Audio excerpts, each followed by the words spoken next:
김종배의 정치쇼. 안녕하세요. 시대 양심 마성의 중독성 대체 불가 정봉주 정치쇼 정봉주입니다. 자, 지금 이 시간 여러분이 가장 많이 찾아본 실시간 검색어 소설 첫눈 내리는 날 얼음을 기 시작했습니다. 절기로 소설이죠. 한국인 85명 입국 거부 미국 공항에서 자세한 내용은 차차 알려드리겠습니다. JSA 귀순 조사 결과 유엔사 오늘 발표합니다. 자, 한화 삼남 김동선 변호사에게 막말 폭행 나 네 아버지 뭐하시오. 자, 이 갑질은 끊이지가 않네요. 자주 구설수에 오르는 사람인데, 자, 봉도사가 고른 오늘의 실시간 검색어 JSA 귀순 조사 결과 발표로 잡겠습니다. 자, 저는 김건모의 잠 못 드는 밤 비는 내리고 들으면서 일부 돌아오겠습니다. 네, 시리에 빠져 있을 때 세수도 못할 때인데요, 이때는. 그렇죠. 아직 수백 명의 세수를 못해서 얼굴이 푸석푸석해갖고 시술을 받았나요? 글쎄요. 아직 수백 명의 학생들이 실종된 바로 그 상태에서 시술을 받았다는 얘기인데 이게 상식적으로 믿기지 않을 정도로 충격적인 얘기이기도 하죠. 최순실이 국정농단한 건 상식적으로 더더욱 못 믿어요. 그렇죠. 이미 상식에서 많이 벗어나긴 했지만. 이 정도 갖고 우리가 놀랄 국민들 아니에요. 이제 당연한 탄핵이 조금 늦었구나. 네. 이 정도만 생각하시면 되는 거죠. 그렇죠. 그게 다행인지 불행인지는 모르겠는데 어쨌든 그렇습니다. 사진 찍었는데 그 주사바늘 나온 게 이제 그 사실로 입증이 되는 거네요. 그럼. 네, 그거는 JTBC 보도였는데 이제 JTBC가 그때 보도를 했던 거는 세월호 참사 당일에 시술을 했을 가능성이 있다. 그래서 이제 21일에 그 자국이 남아 있고, 네, 그래서 그 시술을 받기 때문에. 네, 그 참사에서 좀 늦었다. 7시간 동안 아무것도 못했다. 네, 바로 그런 의혹이었죠. 근데 이 특검에서는 이것도 이제 증거로 활용을 하긴 했는데 이제 특검에서 본 시간은 오히려 참사가 일어난 다음 이틀 뒤입니다. 근데 이 증거가 있는데 이 정황이라는 것이 이 김영재 원장과 그 부인 박채윤 씨의 행적을 특검에서 조사를 한 결과 뭐 이런 결론을 내렸다고 해요. 그러니까 김영재 원장은 2016년 4월 18일에 그 청와대 인근 커피 전문점에서 커피값을 자신의 카드로 계산한 정황이 있고요. 그 커피값 결제를 했다고 하고요. 그리고 청와대 관계자를 만나서 함께 청와대로 이동했다. 네, 이게 이제 특검에서 밝혀낸 것입니다. 그리고 이틀 뒤인 20일에는 그 박채윤 씨의 휴대전화 위치 기록에 청와대가 있었다고 해요. 그래서 특검에서는 18일에는 시술을 하고 그다음에 20일에는 그 부인인 박채윤 씨와 함께 김영재 원장이 들어가서 일종의 그 시술이 잘 됐나, 뭐 그거를 이제 검사하러 들어간 거 아니었나라는 거죠. 수술 후 뒷치료. 네, 그렇습니다. 어쨌건 그렇게 된 것 같다라는 건데, 그래서 뭐 그것뿐만 아니라 또 하나 좀 정황이 또 있거든요. 그 세월호 참사가 발생한 4월 16일부터 무려 9일 동안 박근혜 전 대통령의 외부 일정이 없었다는 겁니다. 그러니까 외부가 아니더라도 그 공식 일정으로 잡아놓은 게 고작 4건뿐이었다는데 그나마도 이 4건 중에서 2건이 세월호 참사 이후에 부랴부랴 잡은 일정이었다고 해요. 그러니까 한마디로 이거는 의도적으로 공식 일정을 축소를 했다고 볼 수밖에 없다. 언제부터 언제까지? 네, 4월 16일부터 9일이니까 네, 4월 24일까지. 네, 그 축소가 기간 동안에 아니라 일정 자체를 아예 없애버렸네요. 그렇죠. 이때는 일정이 보통 없었다는 수술하고 붓기 때문에 한 일주일 정도. 네, 그래서 시술한 자국을 보이지 않기 위해서 네, 그렇게 하지 않았나 뭐 그런 얘기입니다. 어쨌건 세월호 참사가 일어난 지 지금 이틀 뒤에 이런 시술을 했다는 거는 네, 좀 개인적으로 굉장히 충격적인 일이기도 하고요. 근데 그 이런 분을 대통령으로 뽑자고 주장했던 그분들은 다 어디 갔어요 지금? 그러게요. 뭐 그분들 중에는 뭐 보수가 혁신해야 된다면서 당을 나간 분들도 있고, 네, 또 다시 그 당으로 들어간 분들도 있고. 국민들이야 속아갖고 국민들이 현혹돼갖고 저런 분이 잘할 수 있겠구나 했고 국민들은 현혹돼서 한 것도 국민들도 이제 좀 비판 받아야 마땅하지만 그렇게 주장하는 사람들 때문에 어쩔 수가 없는 측면이 있어요. 국민들은. 그렇죠. 그러니까 뭐 계속 2012년 대선을 돌이켜 보면은 정말 뭐 국정원 직원이 그렇게 뭐 댓글을 단 흔적들 뭐 그렇게 정황이 있고 그거를 했는데 뭐 경찰이나 이런 국가기관을 총동원해서 지금 박근혜 대통령이 탄생 곧 된 거잖아요. 그래서 그런 거 보면은 정말 이 국가기관 그리고 뭐 당시 여당 이런 쪽의 잘못들이 뭐 그냥 넘겨볼 수만은 없는. 어제 한겨레 20일 하호영 기자 나와갖고 특종 단독으로 했다 그러면서 하호영 씨가 나서 누구죠? 그 국정원 여성분? 김하영 씨. 김아영. 하영. 김하영은? 네. 하오영, 김하영 이상한데? 좀 라임이 맞네요. 김하영 씨가 그 제보 당하고 네. 김용판 청장이 발표하는 그 며칠 동안 네. 전화 추적으로 3천 몇 건의 전화 추적을 했더니 네. 집중적으로 이런 정보기관과 전화가 이루어졌다. 네, 저도 그 얘기를 들었는데 네. 그때 당시에 한 빌딩에서 뭐 국정원 직원 그리고 네. 경찰, 네. 경찰 고위 관계자, 그다음에 여당 뭐 이렇게 뭐 그 당시 뭐 전화가 이루어졌다고요. 또 이제 선대본부 그쪽 사람들이 다 모여가지고 또 얘기를 나눈 정황이 있다는 거 아니에요. 그래서 그거를 보면은 완전 이게 국가와 뭐 여당 그리고 네. 그 국가기관까지 이제 총동원돼서 총동원인데 이런 분들 가만두면 안 된다는 거예요. 이런 그렇죠. 분들 속간에서 그때 당신들이 뭔 짓을 했냐 이런 걸 정리하는 게 적폐청산 아니에요? 맞습니다. 그래서 이건 뭐 적폐청산도 아니고 범법자 색출. 범법이죠. 이거는 네. 국가기관에서 선거에 개입을 했다고 하면은 이건 민주주의의 근간을 드는 중죄이기 때문에 네. 네, 그리고 이런 철저하게 수사를 해야 이런 됩니다. 잘못된 것을 덮으려고 기사 쓴 기자들. 네. 예? 정상근 기자는 안 썼어요? 뭐 바른대로 저는 얘기 안 하세요? 네, 뭐 미디어 오늘을 보신 분들은 많이 아시겠지만 네. 네. 안 썼다. 저희는 계속 의혹을 제기를 했었죠. 예 아니요로 답변했어요. 이런 옹호하는 기사 썼어요 안 썼어요? 저는 옹호하는 기사는 쓰진 않았었습니다. 네. 그럼 계속하세요. 네, 계속할까요? 네, 다음 소식 예. 바로 넘어갈게요. 예. 그 이병기 전 국정원장이 청와대 비서실장으로 영전을 하면서 예. 국정원에서 1억 원을 챙겨 나갔다고 합니다. 한 7개월 만에 갔죠? 네, 국정원장에 그렇죠. 있다가 6, 7개월 만에 갔는데 굉장히 짧은 시간인데다가 비서실장으로 거론도 안 되던 사람이라 의외였다. 뭐 그런 평가가 당시에 되게 많았었는데. 자기가 자기한테 쏜 거예요 1억을.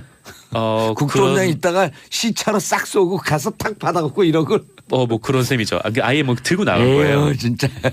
이게 뭐냐면 지난 2015년이었는데요. 그 돈을 이렇게 김기춘 들고 나갔대요? 예.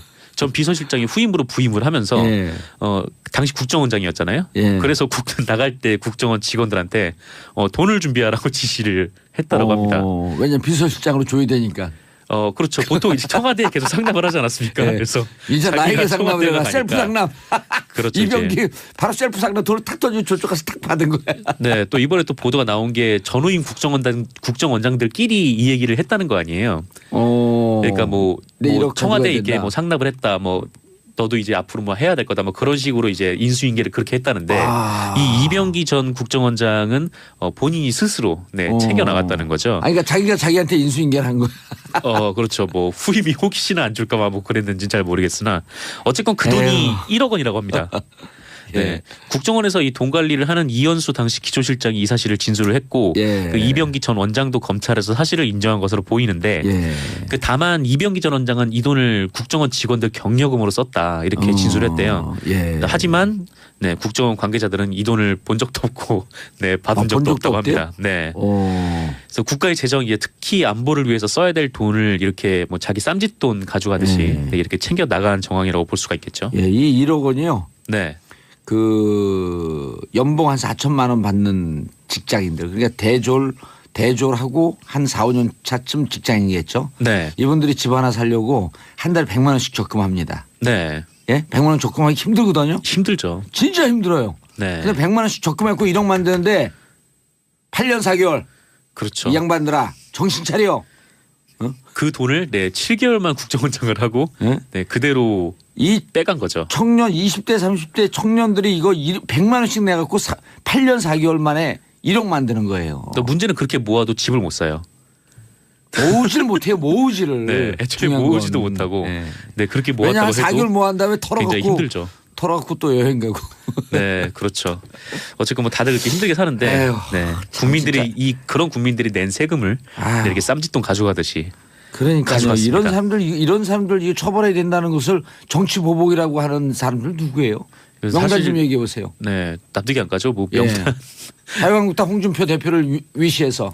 네, 뭐 굉장히 많지 않나요? 예. 뭐 이명박 전 대통령도 뭐 적폐청산이 뭐 정치 보복이다 뭐 이렇게 얘기를 했었고. 그다음 또 돈 먹은 최경환 씨. 네, 예. 그렇죠. 하여튼 굉장히 좀 많죠. 사실 한쪽에 다 몰려 있어가지고 굳이 그거를 한 명씩 꺼내 와야 되나 싶기도 하고. 예. 네.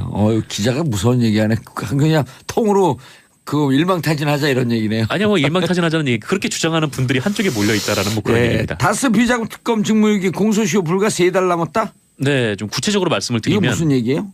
그 당시 BBK 사건을 수사한 정호영 특검팀 있잖아요. 예. 이 정호영 특검팀이 꼬리곰탕 특검. 네, 그냥 이명박 대통령 당선인 불러가지고 예. 꼬리곰탕만 먹고 헤어졌다 이제 뭐 그건데. 그것만 보도됐죠. 네. 실제로는요 이명박 대통령 셀카 찍고 그러고 갔어요. 아 그래요. 아 이제 뭐 대통령이 됐으니까. 예. 그 가보를 남겨야겠다 그런 건가요? 찍고 박수 치면서 셀카 찍고 그랬어요. 네. 제가 다 알고 있어요. 제가 그 옆에 있었거든. 뭐 일종의 뭐 데스노트 같은 거예요. 네. 이렇게. 근데 어쨌거나 이 BBK 사건을 수사한 정호영 특검팀이 다스 비자금 120억을 발견을 했는데 덮었죠.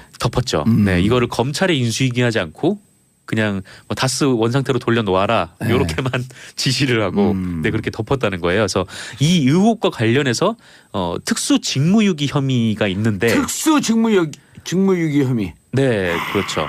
네, 세다. 특정 범죄 가중처벌법의 특수직무유기에 해당한다. 뭐 그런 주장이 특가법상. 있어요. 네, 형은요? 네, 센 법이죠. 예, 형은 뭐 형은 정확히 제가 잘 모르겠습니다. 그런 걸 좀 영혼 있게 좀 조사를 해갖고 오세요. 왜냐면 형이 좋거든 동생보다. 네, 죄송해요, 형. 네, 그 공소시효가 10년이래요. 공소 얼마 안 남았네 이제. 그렇죠. 이제 2008년 2월이니까. 2008년 2월 21일에 그 특검에서 결과 발표를 했거든요. 그때를 계산하면 2018년 2월 21일이 됩니다. 2월 20일. 최순실 이거 보면 모르겠네. 아이고 참 큰일 났네 이거. 아이고 어떡하나. 네, 아이, 그렇죠. 참. 근데 하지만 이번에는 큰일 났네. 네. 하여튼 국민들 입장에서 큰일이 난 거죠. 예. 뭐 이에 따라서 검찰 안팎에서 이 정호영 특검팀에 대한 신속한 수사를 촉구하는 목소리가 터져 나오고 있다고 하는데요. 예. 그 한겨레에 따르면 그 한 검사는 이 120억 다스 비자금과 관련해서는 검찰이 수사 개시를 하고도 남을 만큼 네, 여러 의혹과 단서들이 있다 이렇게 주장을 하면서 예. 이거는 뭐 특가법상 네, 그 특수직무유기에 해당한다 이렇게 얘기를 하기도 했습니다. 근데 왜 검찰에서 중앙지검에서 수사를 안 한다 그러죠? 안 해요. 심지어 지금 검찰은 BBK 특검의 그 수사 기록도 들춰보지 않았다라고 하는데요. 왜냐하면 그 다른 검찰을 쳐야 되기 때문에 그런 거야. 다른 검사를. 그렇죠. 뭐 한겨레 분석에 따르면 예. 이 변창훈 검사가 사망을 한 이후에 그러니까 변창훈 검사가 국정원에 파견을 갔다가 예. 그 국정원 수사를 하면서 이 변창훈 검사 수사를 했는데 투신을 했잖아요. 예. 그래서 그 사망한 이후에 검찰 내부의 기류가 좋지 않아서 네 이번에도 그 뭐랄까 하여튼 당시 특검을 조사를 하게 되면 특검에도 당시 파견을 간 검사들이 있으니까 예. 그 검사들을 조사를 해야 된다는 거예요. 예. 근데 당시 갔던 검사들이 지금 이제 박정식 현 부산고검장, 네 그리고 차명기 수원지검 1차장, 그 조재빈 대검 연구관 이렇게 나름 검찰의 고위급 예. 인사들로 포진이 돼 있답니다. 그래서 검찰이 자기 스스로 검찰 조사 안 하니까 공수처 필요하다는 거예요. 네, 근데 그 공수처 논의도 지금 자유한국당에서 네, 반대를 하고 있죠. 왜냐하면 자유한국당은 공수처 하게 되면 자기들이 대상되니까 반대하는 거예요. 근데 어떻게 보면은 지금 현 정권의 뭐 고위 인사들도 신라를 대표하는 김태현 변호사 지난주에 안 나왔다가 예. 큰 걸 깨달았어요 제가. 뭘 깨달았어요? 제가 사실은 지난주에 그 법 재판 갈 때 운전하느라고 이 3변 시간을 거의 다 들었어요. 아니 기사 없어요 따로? 네, 저 그냥 제가 운전하는데요. 아 근데 왜 그 새누리당을 지지했어요? 그럼 돈이라도 좀 나와야지. 아 왜 그러세요? 뭐 항상 글로 모이고 들어가요. 또 올라 그래 또 올라 그래 지금 또 올라 그래. 구 새누리당 예. 지금 새누리당 아니 지금은 그 기사도 없이 살았구나. 어쨌든 예. 근데 제가 들어봤더니요 깨달은 게 있습니다. 예. 이 방송은 빠지면 안 되겠고 한 번 빠지니까 뭐 집단 공격을 뭐 예. 아니 빠지면 둘째씩 그렇게 모여 앉아있다가 화장실도 못 가요. 근데 제가 보니까요 제가 예. 없으니까 좀 재미는 없더라고요. 그래요? 재밌었는데. 아 왜냐하면 누군가 악역을 해야 되지 않습니까? 예. 예. 이 시청자들의 카타르시스를 해소해주는 악플 유발자. 아 JS에서 악플의 종결자 안 들으시네. 누가 총 맞았다는데? 아닌데. 이거 발표구나. 그 전에 총 맞은 거죠 이게. 예전에 예. 살아났대요 그분. 하여튼 그래서 제가 빠지면 안 되겠다는 생각했어요. 예. 자 속보 들어왔습니다. 유엔사 10시 30분서부터 판문점 CCTV 공개. 북한 추격조가 군사분계선 MD 이거 뭐죠? MDL 군사 분계선입니다. 예, 군사 분계선. 밀리터리 D는 뭐예요? 아 라인은 알겠는데요. 디바이디드 아닐까? 디바이디드. 분계 나는 분계니까. 군사 밀리터리 디바이디드 라인. 장교인데. 라인은 알겠는데. 아니 경상도는 좀 예. 영어하고 안 친해요. 예. 장교인데. 자 군사 분계선 넘었을까 했는데 군사 분계선 넘은 걸로 정전 협정 위반이다. 위반이 되죠. 예. 오 이러면 큰일 심각하죠, 큰일인데요. 이러면, 예. 한판 이게 뭐예요? 디마케이션 라인이냐? 아니고 어렵네요. 디바이디드 아니네요. 이건 알 수가 MBL. 없어요. 디마케이션 TION 앞에 액센트가 있죠. 디마케이션 라인. 무슨 뜻인가요? 뭐요? 군사분계선이요. 뭐 복잡해. 그렇구나. 예. 분계. 예, 분계하고 있다는 거예요. 분계라는 뜻이지. 자, 첫 번째 이슈가 뉴스. 하나였습니다. 예, 첫 번째 뉴스.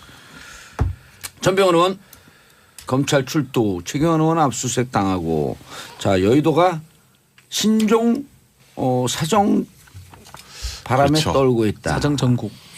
참 일단 최경환 의원 같은 경우 또 이제 국정원 특수활동비가 예. 이제 좀 약간 발목을 잡고 있는 형국인데 최경환 의원은 펄쩍 뛰고 있잖아요. 내가 돈 받았으면 할복하겠다는 근데 얘기까지. 왜 동대구에서 한대요?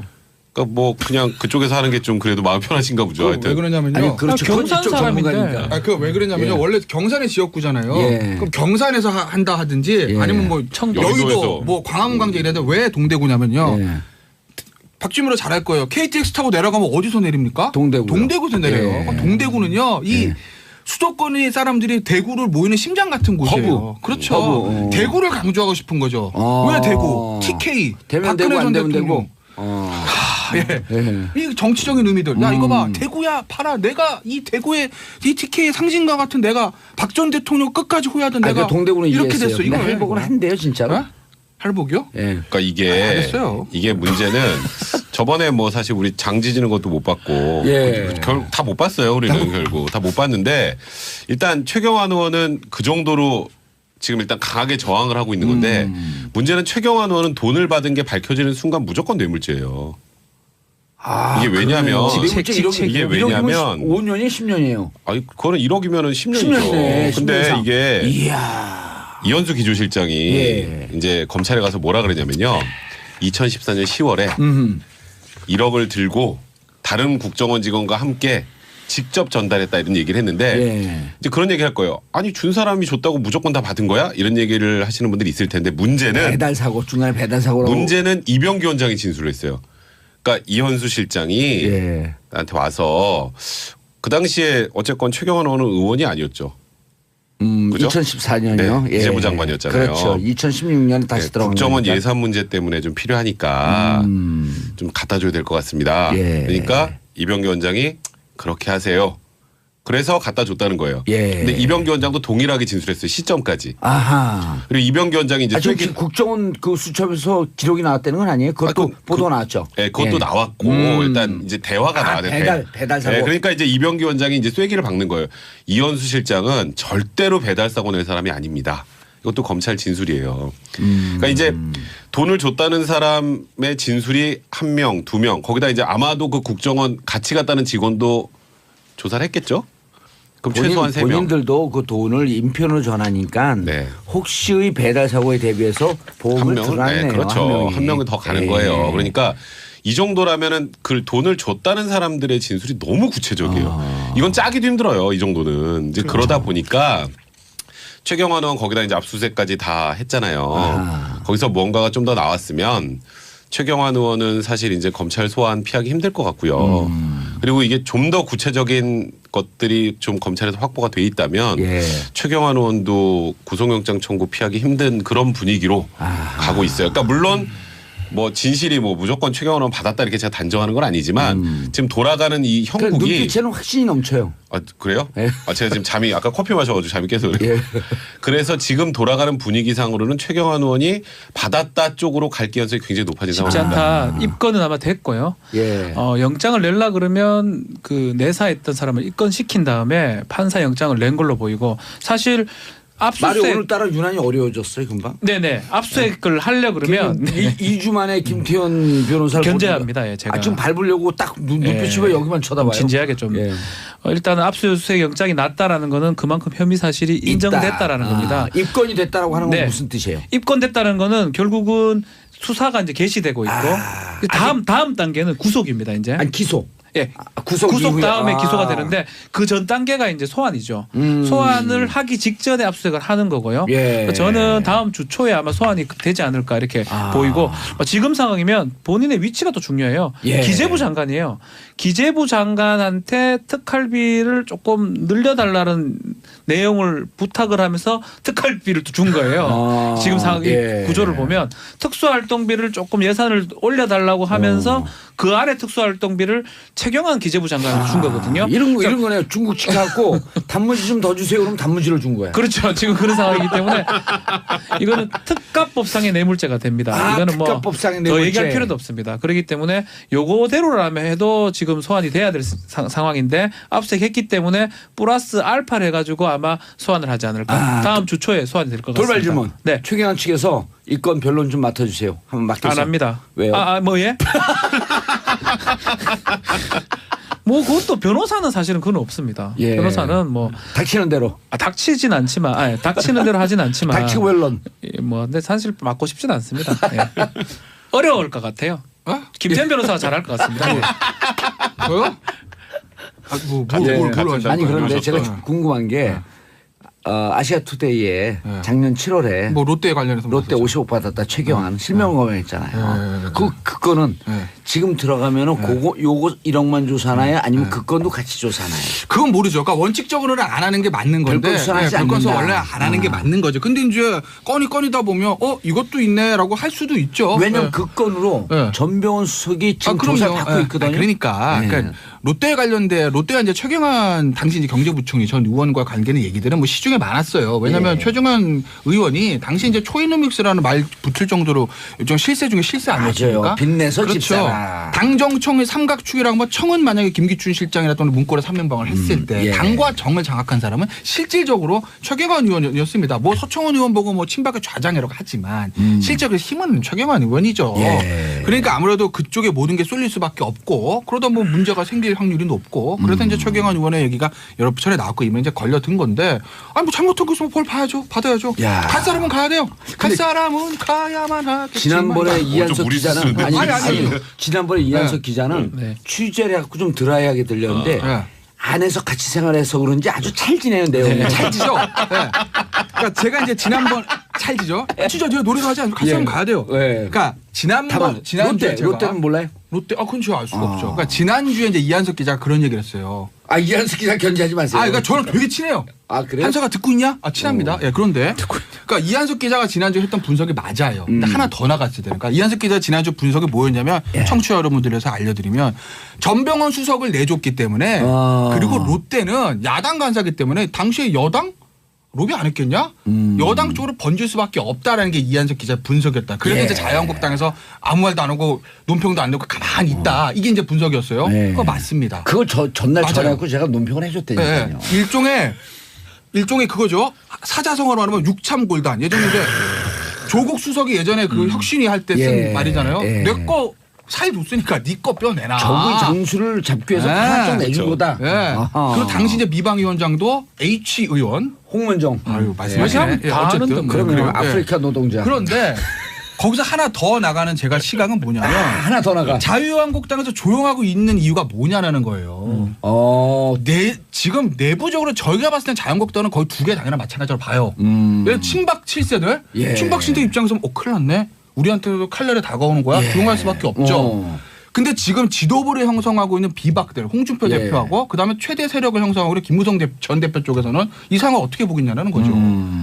일종의 차도살인이라는 거예요. 예를 들어서 최경환 의원 정리 못했습니다. 의원총 이런 정리 안 돼요. 그럼 홍준표 입장에서는 검찰에서 알아서 해주네. 이게 웬일? 손 안 대고 쿠 플러스. 웬열? 이게 인터넷 용어 급식체로 하면 웬열 이겁니다. 왜냐하면 봉조사 잘 아시겠지만 제가 업자라고 했을 때 로비 대상으로 세상 쓸데없는 게 여당 비주류예요. 여당 비주류 쓸데가 없어요. 여당 실세 주류 로비 대상 맞습니다. 오히려 야당 강경파들 로비 대상 할 수 있어요.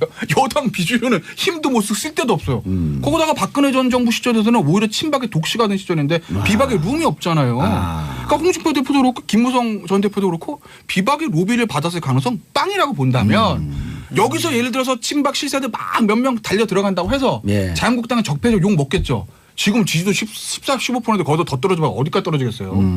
차라리 이 기회에 잘라낸 거 잘라낸다라고 보면 우리가 못 잘라냈던 거 대신 그러면 이게 잘라낸다. 홍준표 대표나 김무성 전 대표 비박들 입장에서 보면 굳이 이걸 그렇게 방어할 필요도 없다. 그러니까 제가 갈 사람은 가야. 또 하나의 가능성은 미방위원 중에서 야당 강경파로 잘 알려진 최민희 의원이 아마 하나도 안 받았다는데 뭐. 아니 나만 빼놓고 다 받았을 것으로 추정된다. 저도 그 말씀하시는 걸 방송 듣긴 들었는데 뭐 최민희 의원 굉장히 자신 있게 다 조사해. 최민희는 이런 얘기 하더라고. 당시에 여당, 야당 다 조사해. 다 조사해. 다 털어. 가. 예. 난 괜찮아라고 이건, 하는데. 이건 적폐청산이야. 근데 근데 진정으로 화가 날 사람 누가 있어요? 그러니까 문제가 사실은 제 생각에는 그렇습니다. 지금 뭐 김태현 변호사 말이 일부 맞긴 한데 지금 당장은 최경환이지만 이건 시작이에요. 그렇죠. 전병헌이 시작인 거 마찬가지로 최경환도 시작입니다. 그렇기 때문에 섣불리 얘기를 못 하는 거예요. 어디까지 튈 줄 모르는 상황에서 아니 근데 뭐 잘했니 못했니 할 수가 없는 거죠. 김태현 변호사 얘기를 듣다 보니까 진정으로 지금 열받는 그 현재 자유한국당 의원들이 미방위 소속 중에 열받는 의원들이 있을 거예요. 냄새도 못 맡은 의원이 그렇죠. 있을 거 아니야. 그러니까 아까 지금 여당 비주류. 여당 예. 비주류한테는 로비를 할 이유가 아니 없죠. 그럼 그때 명단을 쭉 놓고 여당 주류 비주류 한번 이제 다음 주에 한번 분석을 분석을 해봐야겠는데. 제가 갖고 한번 오겠습니다. 그려보죠 한번 다음 그래서 주에. 이 사람 얼마 근데 그 추정을 해보자 얼마씩 받았을까? 그러니까 박지원 변호사가 좀 전에 그 얘기했잖아요. 이게 어디까지 튈지 모르니까 가만히 있는 거다. 근데 저는 아까 그 김태현 변호사 분석이 맞다고 생각을 해요. 비주류는 안 갔다. 비주류는 어찌 보면 웃고 있을 수도 있어요. 손 안 대고 코 푸는 거니까. 리쌍이에요? 내가 웃는 게 웃는 게 아니야. 네. 아니 그러니까 생각해 보면 이쪽으로 돈이 흘러나왔을 가능성은 별로 없고 저쪽은 우리가 정리하려고 해도 안 됐는데. 그래서 굳이 그래 지난번 이한석 분석보다 한 발 더 나간 거야. 한 가지 더 왔네. 한 발 더 나갔어. 그러니까 일주일 동안 연구한 거야 이게. 그렇기 때문에 지금 자유한국당에서는 친박과 비박이 목소리를 내지 않는 이유가 다른 거죠. 친박은 야 이거 어디까지 갈지 아까 조금 전에 박지원 변호사 얘기한 것처럼 나도 먹었는데 어디까지 갈지 모르겠네. 이거 우리 다 죽는 거 아니야? 이거 거고. 최순실 모드로 해보세요. 아이고 참 큰일 났네. 큰일 났네 이거. 안 비슷해. 근데 비박 입장에서는 좋아할 수는 없죠. 또 대놓고. 그래도 같은 당 사람들이 지금 달려 들어가고 있는데. 그러니까 표정 관리하면서 가만히 있는 거예요. 그렇게 봐야죠 지금 상황. 그리고 이거는 갈 때까지 쭉 간다. 그래서 시작이에요. 시작. 시작. 스타트. 그래서 50억 그 롯데 홈쇼핑 건도 결국은 뭐 아까 별건이 번지는 아니라 또 다시 조사할 수밖에 없을 것이다. 뭐 번질 수도 있겠죠. 왜냐면 어차피 이게 기본적으로 재승인 로비에 관한 거라면 당연히 뭐 지난주에 아마 박지원 변호사 그런 얘기 하더라고요. 인력 보강한 얘기를 하던데 그것도 저는 옳은 지적이라고 봐요. 그러니까 야당의 간사한테 예를 들어서 쪽에 돈을 이제 로비를 했다고 하면 전병헌은 야당 간사도 아니지 않았나? 전병헌이 간사였어요. 당시에 가장 마지막까지 좀 반발했던 반발한 사람한테 예를 들어서 3억이 갔다. 그러면 안 반발하고 처음부터 했던 사람한테는 더 많이 갔다고 봐야 될 것 같거든요. 마지막에 방송법 개정안을 이른바 전병헌법을 냈던 사람이 전병헌이고 그거를 막기 위해서 마지막으로 어찌 보면 우리 소위 말하는 약을 쳤다고 할 수 있는데 마지막 금액이 그거라면 최초 했던 금액은 아주 크다고 봐야 되겠죠. 최민희 의원의 분석은 이거더라고요. 이미 여당 로비는 끝났고 그래서 이제 통과되는 걸로 알고 있는데 느닷없이 전병이 나오니까 대표 전과 기록 2개가 나왔는데 이거 왜 뺐냐 하면서 다 로비가 끝났다고 하는데 전병헌 의원이 퉁 튀어나오니까 여기도 로비를 해야지. 거기 안 막으면 가는 거니까. 그래서 추측할 수 있는 게 최초 10억인 얘기를 있었거든요. 스포츠 그 e스포츠 협조해줘라. 근데 3억으로 됐어요. 그 10억이라는 거 이건 제 추측이니까 뭐 기분 나쁘게 듣지 마시고 저쪽도 10억 이상이 갔지 않을까. 그렇게 추측할 수 있는 부분이에요. 아까 이제 제가 말씀드린 그 차도살인론 그거를 제가 뒷받침할 수 있는 그것도 론까지 해요. 뭐 시진핑이에요? 그러게. 당정이에요. 아 그렇습니까? 얼마 전에 홍준표 대표가 부산 가서 한 얘기가 언론에 보도되는데 거기 뭐라고 했냐면 우리 당은 지금 뻘밭에 빠졌다. 그 다음 얘기 중요합니다. 한두 명 정도 버리고 간다. 나고자는 버리고 간다. 원래 정상적으로 뻘밭에 빠지면 동전에다 스금장 끌고 가야 되는 겁니다. 그렇잖아요. 아니 뻘밭에 빠지고 나고자는 버리고 간다는데 뚝 떨어졌고 내가 기네요. 그건 뭘까요? 그 얘기인 거죠. 버릴 사람 버린다. 그런데 이게 그 롯데 홈쇼핑이 커요. 그럼요. 네. 그렇죠. 그런 업계에서 롯데 홈쇼핑 유명하잖아요. 그렇죠. 쫙쫙 그 약치기로. 그렇죠. 네. 예. 그 롯데 홈쇼핑에 대한 명예훼손인가? 아니요. 롯데는 요즘 다 드러난 일이고 그래요? 그 당시 롯데 홈쇼핑은 방송법에서 만약 퇴출돼 버리면 끝이지. 끝납니다. 그렇죠. 그 엄청난 손해를 보기 때문에 그렇죠. 얼마 매덕 주는 건 아무것도 아닙니다, 사실은. 아니 근데 롯데가 방송 이 정도 명예훼손입니다. 정봉주 걸어야 되겠네. 아니요, 롯데가 걸 수 아닙니다. 있을까요? 너무 무섭습니다. 네. 자, 한미진님 정말 이번에 롯데 환골 탈퇴해야 합니다. 부산에 사는 시민인데요. 롯데에 대한 기업 이미지 최악입니다. 롯데가 부산 시민들이 막 하면서 롯데 야구단 좋아하거든요. 거기다가 강민호까지 지금 삼성 가가지고. 그렇죠. 그거를 착각해요. 롯데 기업에 대한 환호가 아니라 자이언츠에 대한 환호죠. 자이언츠에 대한 환호. 그다음 부산 시민 자신들에 대한 환호예요. 그럼요. 착각하지 마세요. 자, 샵 1035 짧은 문자 50원 긴 문자 100원 문자 보내주시기 바라겠습니다. 두 번째 뉴스. 홍 대표 오락가 해명? 홍 대표님이 지금 약간 그 무슨 볼을 차셨어요. 예, 변볼. 변볼을 찾았어. 변볼을. 이게 2015년에 이제 성완조 리스트 문제가 나왔을 야구 때. 얘기하는데 우리 그 이승엽 선수는 변볼을 어떻게 변볼. 표현하는지. 예. 야, 홍 대표 뭔 볼을 찼어요? 안녕하십니까, 이승엽입니다. 홍준표 대표가 큰 실수를 했습니다. 변볼을 찼다니까요. 네, 똥볼을 찼습니다. 네. 그러니까 이게 그 성완조 리스트 딱 터졌을 때 예. 그때 이제 1억이라고 써 있었잖아요. 1억. 1억이라고. 7명 중에 한 네, 명. 그러니까 이제 그때 무슨 얘기가 나왔냐면 2011년도에 한나라당 경선할 때 이제 기탁금 1억 2천만 원 그걸로 낸 거 아니야. 이제 이런 문제제기가 있었어요, 그 당시에. 근데 거기서 홍준표 대표가 뭐라 그랬냐면 그건 내가 그 특수활동비 받은 거 쓰고 남은 거 생활비로 줘서 부인이 모았다. 네, 부인이 그거 잘 모아가지고 낸 거야. 이렇게 얘기하니까 그럼 그거 횡령 아니야? 이제 이렇게 맨 처음 시작이 됐었던 거예요. 그 변호사 당시에. 그거를 집에 생활비로 줘도 돼? 이제 이런 문제제가 있었는데 그러다가 최근에 또 이 얘기를 하면서 내가 그때 가만히 생각을 해보니까 요즘에 또 횡령이라는 얘기가 나오니까 가만히 좀 생각해보니까 그거 진짜 특수활동비 명목으로 다 쓰고 그 당시에 내가 여당 원내대표, 야당 원내대표한테도 줬어요. 이렇게 얘기를 SNS에 쓴 거예요. 그러니까 원혜영이 원혜영 의원이 깜짝 놀랐어. 내가 언제 줬어? 나 한 푼도 받은 적 없는데. 이러니까 홍준표 대표가 거기서 줬잖아 이게 아니라 그건 제가 기억이 좀 잘못됐나 봐요. 이러면서 갑자기 그럼 그때 그 특수활동비 어디다 썼어? 또 여기도 특수활동비 논란까지 성완종 리스트 그 1억에다가 특수활동비 논란까지 이렇게 이게 딱 덤을 하나 더 씌워놓은. 그러니까 홍준표 대표가 이번에 좀 큰 변보를 차셨죠. 그러니까 홍준표 대표가 끝까지 해명했죠. 특수활동비는 다 썼고 그러다 보니까 세비가 남아서 세비를 모아서 1억을 만들었다. 그것도 이상하잖아요. 그것도. 계속 그 1억 2천만 원 출처가 이상해지니까. 다 죽어 있던 서가본도 한마디 할 수 있는 기회가 생겼어. 요즘 서가본이 전 의원이 저 친해요. 네. 그 순천 지역위원장으로 임명됐거든요. 근데 그렇죠. 아무도 안 알아줘. 이 대목에 나도 돈 받은 거 없다고 한마디 했어요. 그러니까요. 예. 그래서 지금 홍준표 대표가 해명을 하려다가 혹을 떼려다가 혹을 한 한 다스 정도 붙인 얼밭에 빠졌는데 지금 낙오되기 직전인 본인이 아닌가? 정치적인 무리수는 있죠. 그러니까 이게 만약에 그 성완종 리스트 대법원 판결에 저는 영향을 미친다고 보진 않아요. 그렇지. 근데 이미 그건 수사 끝나고 재판 나면서 그런데 객관적 분석의 희망사항이에요. 아니 객관적으로 그렇잖아요. 영향 미치지 않는데 중요한 거는요. 광고 듣고 계속 가봐요. 그렇죠. 광고 듣고. 광고 듣고 돌아오겠습니다. 3변시대 채널 고정하소서. 네. 그래요? 예. 사중이에요. 사중. 네. 그래도 30대 후반이라 그래야지. 네, 30대입니다. 예. 제가 이제 뭐 40대 초반인데. 네, 그렇습니다. 형. 자, 홍준표. 그러니까 저는 뭐 그 대법원 판결에 영향을 미치지는 않는다고 보는데 대법원 판결에. 왜냐면 그건 뭐 봐주고 이런 문제가 아니라 많은 사람들이 궁금해하는 게 이렇게 이제 장사미사 이 보통 시민들이 궁금해하는 게 왜 그 1억은 대법원 확정 판결을 안 해요? 무슨 1억이요? 성완종 1억. 지금 이제 심리하고 있잖아요. 대법원 기록 보고 있잖아요. 언제쯤 해요 그거? 그걸 모르겠어요 저도. 그게 왜냐면 모르는 것도 있구나. 왜냐면 대법원이 그게 좀 그러니까 일반 형사 1심 법원이나 2심 재판은 재판 변론길이 잡히잖아요. 그렇죠. 그러니까 변론에서 오늘 누가 증인이 나와서 뭘 했고 다 압니다. 그러니까 언제쯤 난 대충 예상이 가다는 거죠. 뭐 이주영 부회장 마찬가지로 박근혜 전 대통령 마찬가지고. 근데 대법원은 재판하는 게 아니라 1심, 2심 서류 갖다 놓고 서류를 다시 보는 게 서류 심사거든요. 쉽게 예. 말씀드리면. 그러니까 지금 서류를 뭐 100페이지를 보고 있는지 10,000페이지를 보고 있는지 알 길이 없어요. 바빠서 딴 거 하고 계시는지. 그러니까 뭐. 예를 들면 한명숙 전 총리 같은 3년 경우도 걸렸어요. 3년 걸렸잖아요. 대법원에서.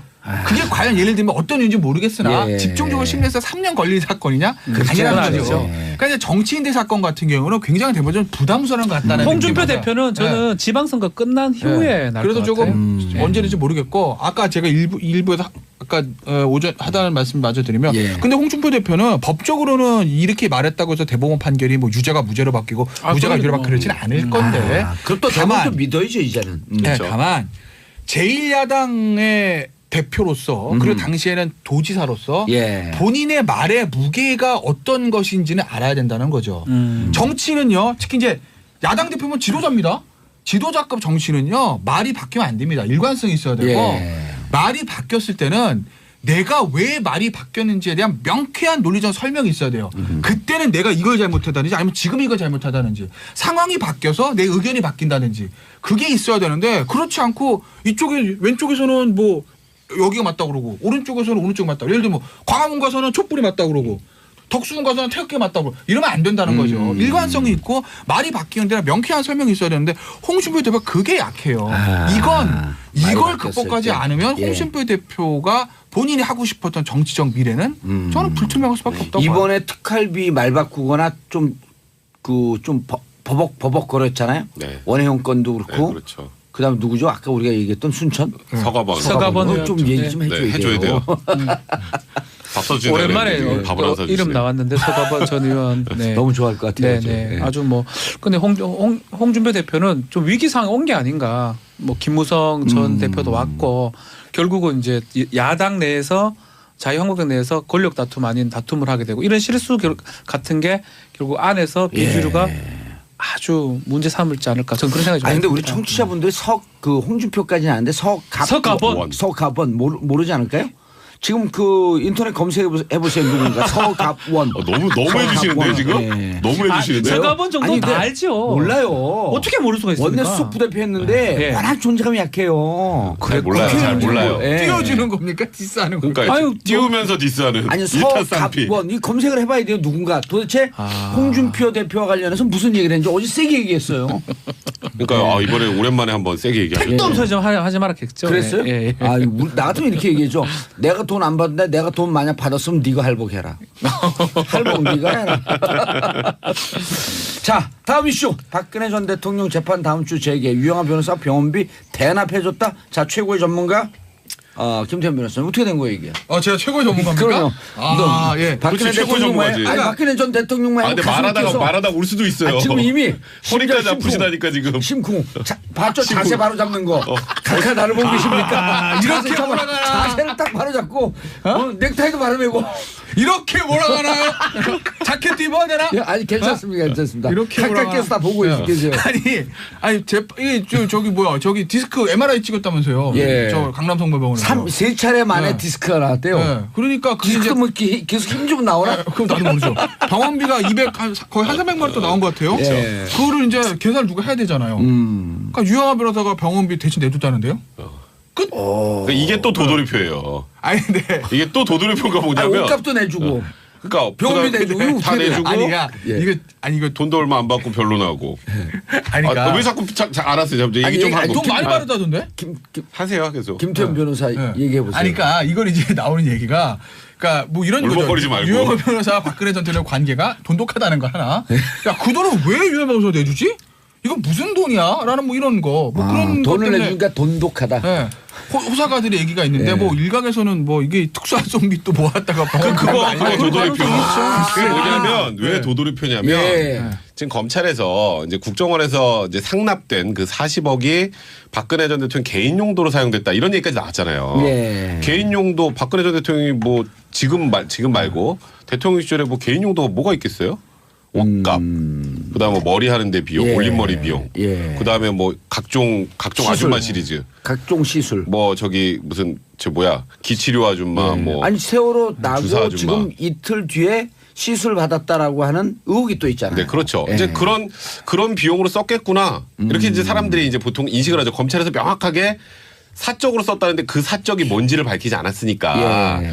근데 유영아 변호사가 병원비를 내줬으면 그럼 그걸 유영아 변호사가 관리하면서 병원비까지 내줬나 이제 또 그런데 아니 그러니까 지금 나오는 얘기는 그러니까 그 저도 돈 독해서 내줬을 거라고 생각하는데 좀 너무 이게 도돌이 편게 그 사적 용도가 그 이런 게 사적 용도네? 가 되면서 또 이제 도돌이표로 일단 국정원 또 특수활동비 그러니까 이런 쪽으로 쓰인 게 아니냐라는 이렇게 쓰면 어떻게 되는 거야? 무슨 법에 그러니까 안 되죠. 그것도 안 되는 건데, 그러니까 옷값 예전 재임 시절에 옷값 같은 거 특수활동에서 썼다라는 의혹도 나옵니다. 예. 저도 그게 무조건 아니다라고 말씀 못 드리겠어요. 그럼 뭐 그럴 수도 있는 거죠. 그건 조사해봐야 아는 뭘 건데. 그럴 수가 있어요. 아니 잘했다는 게 아니라 그러니까 들으시라니까 그 잘했다는 게 아니라 썼을 가능성 있다 이 얘기인 거죠. 내 얘기는. 근데 썼을 가능성은 위법이다. 아까 썼으면 위법인데 그렇게 썼을 가능성은 뭐 상조를 하고 있는 거죠. 제가 기다 아니다 그건 말씀 못 드려요. 저는 검사 아닙니다. 근데 이거를 오늘 좀 당황하신 거 같아. 약간 당황해 지금. 이거를 특수활동비는 뭐 하는 걸 가지고 유영한테 영아야 네가 좀 관리해라 줬다가 유영 벌써 딱 가지고 있다가 냈다. 나는 이건 아닌 것 같은데. 아니 궁금한 게 저는 그 저 이제 검사가 여기까지 들어가게 되면 이게 빼박이가 될 것 같은데 유영아 변호사 변론을 별로 안 해요. 그러니까 근데 유영아 생계는 어떻게 변호사가 유지가 되지? 근데 변호사비를 얼마 받았는지 모르겠는데 처음에는 뭐 500만 원 받았다 얘기 나왔는데 얼마 전에 보도 나오니까 꽤 많이 받았다는 거로 나오더라고요. 왜냐면 언론 보도에 나왔어요. 그 탄핵 그다음에 형사 사건에서 변호사들 토탈해서 한 거의 10명에서 20명 가까이 들어갔어요. 예. 그러니까 거기한테 변호사비 꽤 나갔다는 이제 보도가 한번 나왔습니다. 여기서 또 그러니까 그게 이제 도돌이표. 특수활동 수 있는 건데. 도돌이표가 그러니까 제 얘기는 전액 현찰로 지급됐다. 그러니까 그래서 그 돈을 따지고 그러니까. 가면 그게 뭐 특수활동비 내곡동 왜 이렇게 흥분해요? 아니 그러니까 집한 건지 모르겠으나 아니 특수활동을 받았어요? 그 대목에서 왜 이렇게 흥분해? 유난히 흥분하는 이유가 뭐야? 그러니까 정리 좀 하려고 이거를 유영아 변호사가 개인적으로 이제 본인이 박 전 대통령과 어떤 관계에서는지 박지원 표정이 너무 웃겨. 내줄 수는 있으나 이게 박근혜 전 대통령 모아둔 특수활동비 영아야 네가 관리해라. 아니, 그거 이제 저는 가지고 있다가 거기서 쫙 빼가지고 합리적으로 의심을 좀 해야 돼요. 가능성을 좀 낮다라는 그 저도 말씀드리는 변호 거예요. 업무를 하고 뭐 친한 의뢰인이 있을 수가 오늘 머리 왜 있습니다. 이렇게 깠어요 근데? 뭐 방송을 하고 와서 그런데 친한 의뢰인이 있을 수 있지만 변호사가 한판 친하다 해가지고 그 돈을 내주는 경우는 저는 거의 본 적이 없거든요. 치료비를. 그리고 이제 뭐 수임료 같은 경우도 요새도 최근에 와서는 거의 계좌 이체를 많이 하죠. 현금을 하지 않습니다. 현금을 했다. 현금을 한다면 신고하는 게 금액이 달라질 수 있고 세금이 부가세 같은 게 걸리면 엄청 내야 됩니다. 전문직 같은 경우는. 근데 제가 봤을 때는 그걸 우리가 추론하기는 어렵지만 두 사람 관계 뭐 명확하게 알 수는 없지만 제가 유영아 변호사라면 돈 안 받고는 안 해주거든요. 왜냐하면 1년간 아무것도 못했잖아요. 더더군다나 500만 원 받고 어떻게 1년간 더 받았다는 보도하는데 얼마인지 모르겠어요. 그거 더더군다나 치료비까지 왜 내줍니까? 근데 이런 게 있어요. 써도. 일반적으로는 박지원 변호사 얘기 맞는데 유영아 변호사와 박근혜 전 대통령 관계는 우리가 어떤 의뢰인을 만나든 그 의뢰인과의 관계 그걸 저는 넘어선다고 합니다. 그게 제가 잘했다는 게 아니라 그 관계 자체가 특활비 받았을 가능성 높다. 유영아 변호사가. 그건 모르죠 나도. 그건 나도 모르죠.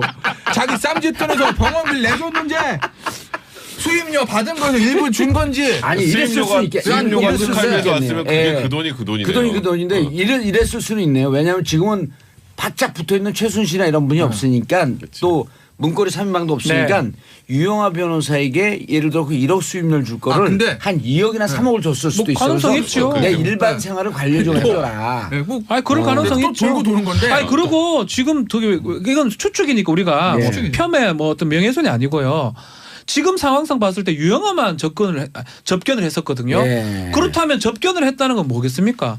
수임료만 줬겠어요. 접견하면서 얘기도 많이 하려 다른 사람하고는 전혀 만나지 않는다면 합리적인 윤전추 한 추론은 명 더 있어요. 윤전추 한 번씩 왔다 갔다 하죠. 그 사람들이 돈하고 모든 것을 관리할 가능성이 크지 않을까. 이영선이 그 돈을 가능성은 관리했단 말이에요. 그렇죠. 이영선은 지금 안 되니까. 내가 못 보니까요. 지금 이제 바깥에 있는 사람은 유영아 변호사는 변론을 하고 있고 그러면서 접견을 독점하고 있고. 모든 생활을 관리하고 있기 또 때문에. 윤전추 행정관도 사실상 뭐 그때 그 세월호 때도 뭐 안에 있었다고 하고 하니까. 근데 돈 내준 것 때문에 그러면 그 지금 이 중앙지검에서 검사들 그다음에 이제 수사관들 잠깐 틈날 때 정치적으로 자주 듣는데요. 그러면 이제 유영아 변호사 소환해야 되네.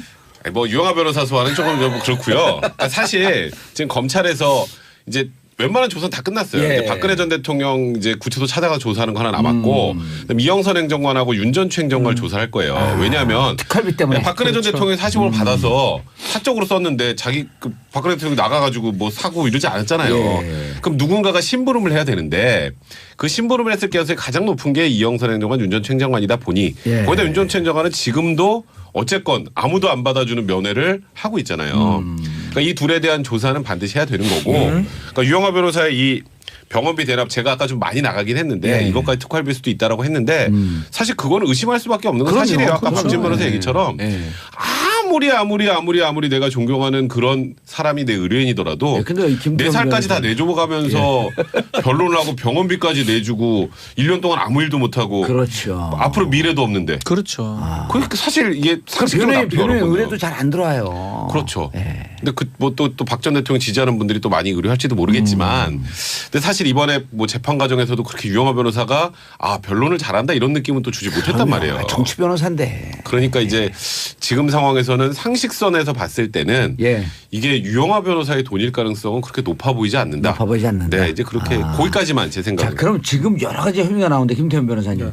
박근혜 대통령 지금 재판이 42일 만에 보이콧 42일 만에 재개가 돼요. 27일 날 10시에 예. 재개합니다. 재판에 나올 가능성. 두 번째 재판이 진행되면 불리할까 유리할까 여러 가지 혐의가 더 나와서. 아니 안 나오죠.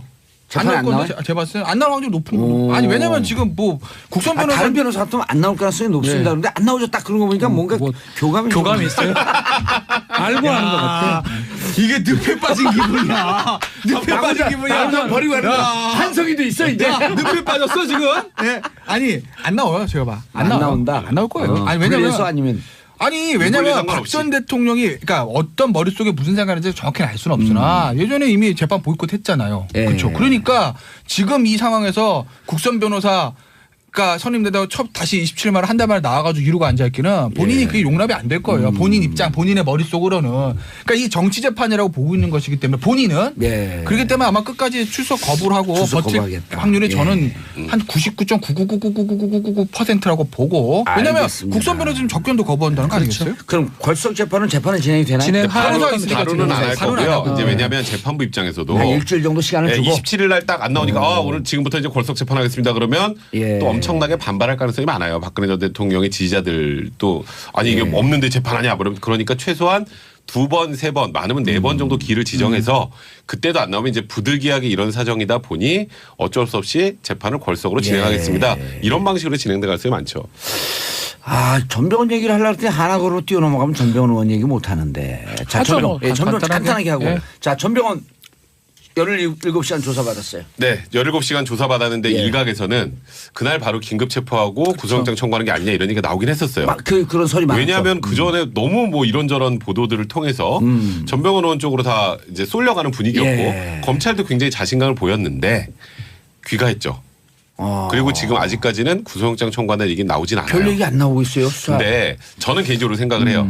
일단 어쨌건 현역 정무석이 물론 옷은 벗었습니다만 지금 이 정권의 뭐 핵심 실세 중에 한 명인데 이 사람을 뭔가 명확한 증거 없이 영장을 쳤다가 기각이 되면 이거는 또 굉장히 문제가 커지니까 일단 지금 관련자들 진술 많이 확보했고 그다음에 객관적 증거들 뭐 지금 확인하고 있는 중이고 압수수색 여러 가지 과정을 통해서 그다음에 전병헌 의원이 진술을 했잖아요. 17시간 동안.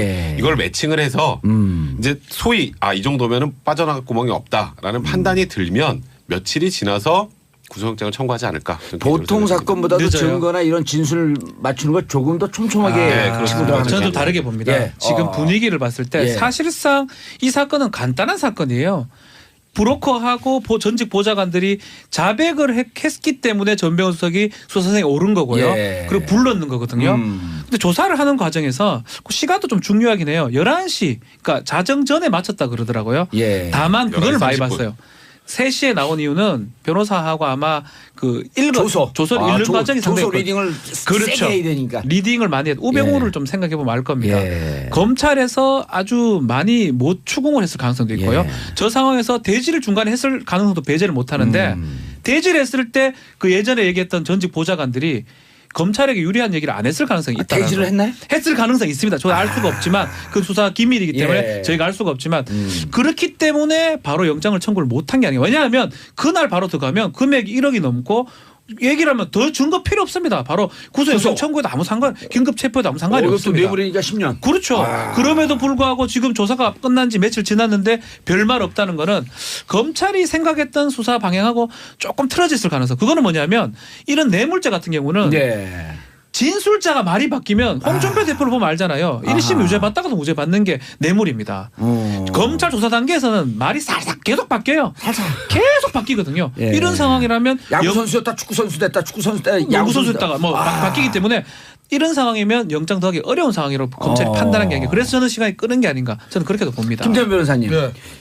조사 조사 과정에서 진술이 바뀌었다. 바뀔 수 많죠 그런 거. 바뀌었다. 그러면 검찰이 급당하면서 이게 내용이 좀 틀린데 라고 하는 걸 미리 예측을 하지 않았을까? 그러니까 진술 바뀔 가능성이요. 검사 아마 이 사건 같은 경우에는 그 관련자들이 먼저 구속된 사람 보좌관과 전병헌 전수가 한 몸이 아니겠습니까? 그러니까 유력 정치인과 유력 정치인의 보좌관과의 그 관계들을 잘 아는 검찰로서는 그 가능성도 다 알고 있을 거라고 봐요. 그리고 두 가지인데 보세요. 전병헌 전 수석이 추사를 받는 거에서 일각에서는 뭐 청와대와 알력설, 그러니까 쉽게 말해서 사석으로 썼다라는 얘기도 있고, 그게 아니라 검찰의 단독 작품이라는 얘기도 있습니다. 그 두 개 중 하나 아니겠어요? 어떤 형태로든지 간에 검찰이 전병헌 전 수석에 대한 혐의를 입증할 수 있는 확실한 카드를 주지 않고서는 전병헌 수석을 소환 자체를 못합니다. 아니 지금 대통령 지조 80%고 비서실장 다음이에요. 넘버 2인 사람이에요. 그러니까 청와대에서 사석으로 버렸으면 더 말할 것도 없고. 선임 수석이죠. 그게 아니라 검찰 단독 작품이라고 하더라도 만약에 이게 전병헌 전 수석을 했는데 보니까 아무것도 없습니다. 집에 가세요라고 했을 경우에 검찰은 그 부담. 여당에서는 여당한테도 부담. 왜 잘하는 수석을 끌어내려가 이 난리 쳐 있고 야당은 또 뭐라고 그랬어요. 아이고 짜고 치드는 고스톱인가요. 면죄부지가 이거 나올 거고. 야당 치기 위한 마중물이었어요. 그렇게 되면요. 아까 우리가 얘기했던 롯데 홈쇼핑 관련된 그 당시 집권 야당의 실세들에 대한 그거 못 갑니다. 그러니까 첫 번째에서 막혀도 어떻게 더 가요? 끝나는 거지. 그러니까 제가 봤을 때는 검찰이 어떤 생각을 가지고 있을지 모르겠으나 확실한 무조건 영장을 전 친다고 보고 그래서 영장이 나올지는 그건 제가 장담 못하겠으나 어떤 형태로든 불구속 치겠죠. 영장 치고 저는 아마 유죄를 입증할 수 있는 확실한 카드는 발부가 되냐 안 되냐가 확실한 문제지. 카드는 쥐고 있다고 봐요. 쥐고 있다. 저는 영장 그리고 발부될 가능성이 높다고 봐요. 저도 그 카드를 쥐지 않았으면 검찰이 애시당초 시작도 안 했어요. 두 분은 카드를 쥐고 있고 영장 청구했을 때 나올 가능성이 높다. 저는 나올 가능성이 굉장히 높다고 카드가 생각해요. 탈색됐다. 카드가 아주 있었는데 잘 아세요? 아니 그냥 굉장히 좋아하시는 거예요. 좋아할 필요 없습니다. 자, 알겠습니다. 카드가 조금 색달라졌다. 이런 그래서 느낌? 네. 50%다. 나올 저는 가능성. 영장 청구는 분명히 하죠. 안 하는데 하면 이상하죠. 나올 가능성. 반반. 오민석 우리 영장심판 판사들 있잖아요. 오민석 판사 100% 나올 것 같은데. 그런 분들이 판단을 내릴 겁니다. 건 또 누구 있잖아요. 건. 이름 뭐죠? 권순호. 권순호 판사 100% 내겠죠. 모르죠. 많이 내세요. 전 나온다 영장. 나온다. 자 2대1. 저도 나올 확률이 2.5 대 0.5. 네, 2.5 대 0.5. 저는 유보하겠습니다. 저는 사장님 입장을 따르겠습니다. 자 한화그룹 3남 김동선 갑질. 근데 이 김동선이요 지금 조사받다가 무슨 변호사하고 썸을 탄다 이런 게 찌라시 좀 돌지 않았었나요? 그러니까 그거는 하여튼 확인하지 않고 대형법이 사생활이니까 대형법인 여자 변호사랑 그렇다 이런 소문이 났었는데 그건 우리가 할 얘기가 아니고 그렇죠. 근데 여기까지 한 건 편집해 버리죠. 그냥 없었던 일로. 근데 그 대형법인에 그 대형법인에 신입 변호사들이 모여 있는데 이제 거기서 누군가가 이 김동선 씨를 데리고 온 거예요. 신입 변호사들 모여서 이제 술 한잔 하면서 드링킹 할 때 1시간 정도 드링킹을 하다가 이분이 확 갔네요 술이. 그래서 그 갑자기 파이팅. 거기서 이제 너무 넘치는 파이팅을 보인 거예요. 샤우팅. 너희 아버지 뭐 하시노? 변호사들한테. 그러니까 우리 아버지는 이런 분인데 뭐 하나 회장님인데 니네 아버지는 뭐 하시노? 이런 거 물어보고. 그럼 우리 아들이 있었으면 우리 아버지는 도사인데요. 도사예요. 좀 치십니다. 도사입니다. 그러니까 거기다가 이제 똑바로 앉아 각 잡아 뭐 이런 분위기로 사실 거의 직원 대하듯이 하다가 김동선 씨 군대를 갔다 왔나요? 그 아시안 게임에서 금메달 따서 안 가지 않았나요? 군대 나갔는데 금메달 어떻게 잡지? 금메달 3개 따고 금메달 하나 땄는데 그 연금 박탈된 최초의 사람이잖아요. 왜요? 저번에도 또 저 폭행이 있어가지고. 집행유예 받고 그래서. 근데 이번에는 마장마술? 네. 근데 저와 저희 정유라하고 같이.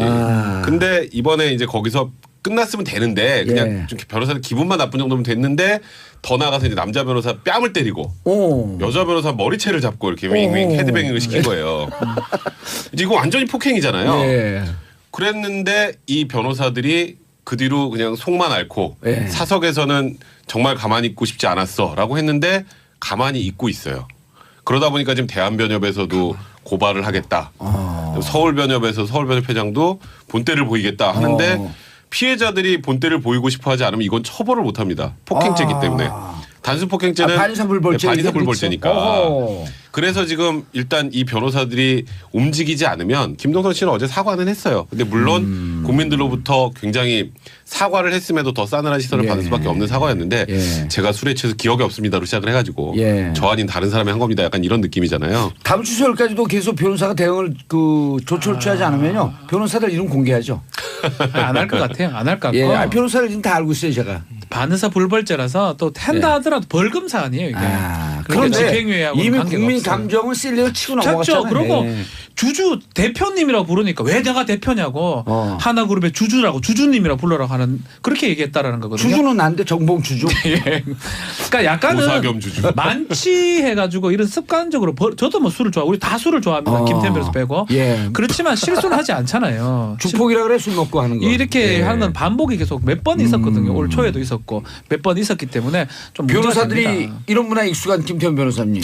무슨 문화요? 술 먹으러 안 가요. 할까요 안 할까요? 뭐요? 변호사들 문제제기 할까요 안 제가 할까요? 봤을 때 안 할 것 같아요. 왜냐면 했으면 진작했겠죠.